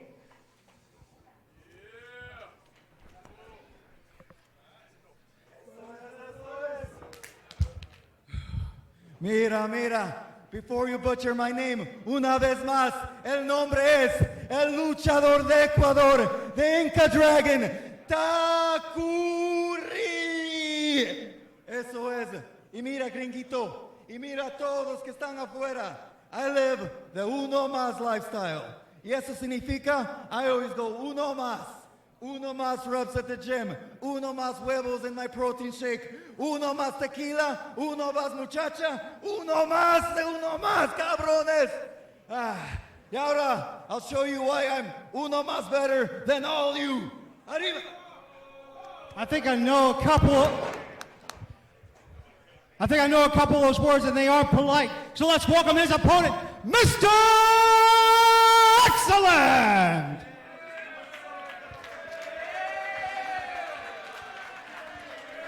Mr. Excellent. I know you're excited. Mr. Excellent. Just a word real quick, please. Yes, sir. Okay, I just want to thank the opportunity, School of Morton, the commissioners, all the people, all the staff giving me this opportunity, because I've been in this business for 25 years and I'm still going strong. I'm Mr. Excellent, the ageless one. Remember that. Coming to bring you some technical style. Mr. Excellent. Mr. Excellent's making his way to the ring now. 25 years experience. Please, Jim, continue with your thought. There was a little technical difficulties.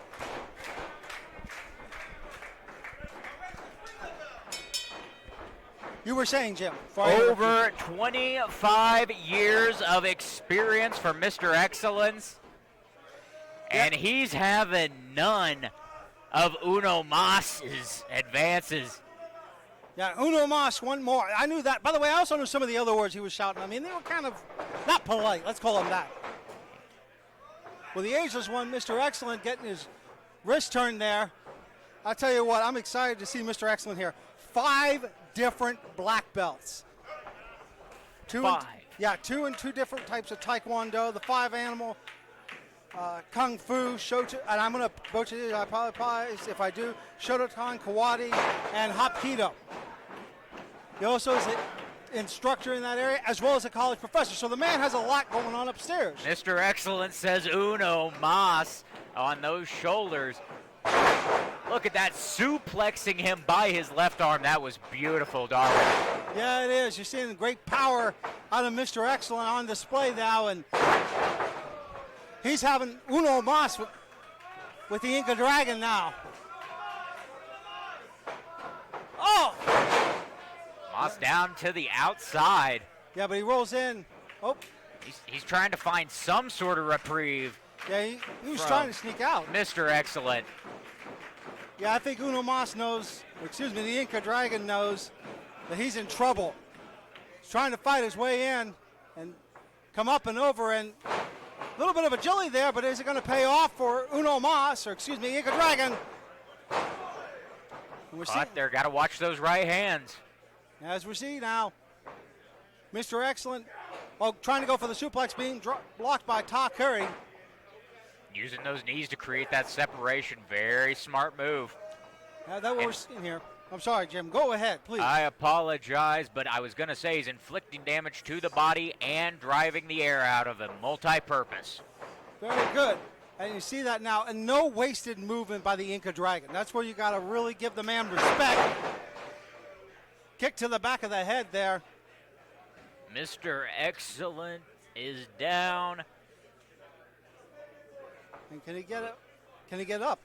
He's trying to rally. That head is rallying. He's calling for it. Uno mas, Darwin. Yeah, he wants to hit him with that golden kick. By the way, the Inca Dragon, the only lucha libre from Ecuador.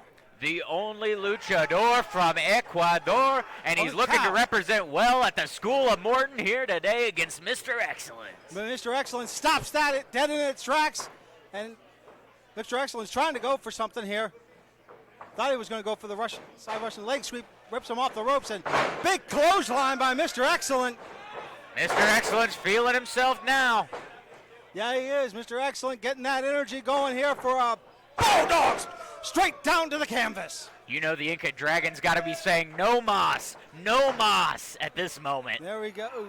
And there's the side Russian leg sweep I thought we were going to see earlier here by Mr. Excellent. Folded the Inca Dragon in half. Uno mas kick to the head. Mr. Excellent still up on his feet, though. He is yet to be taken down. Roll up. Pin. Oh, come on! And a win for the Inca Dragon. Youth and optimism, overcoming age and treachery every time. Are you kidding? 25 years, perhaps just a few too many too long for Mr. Excellent. No, not he at wasn't all. able to get the win Not tonight. at all. It was just a handful of trunks. We'll be back with more.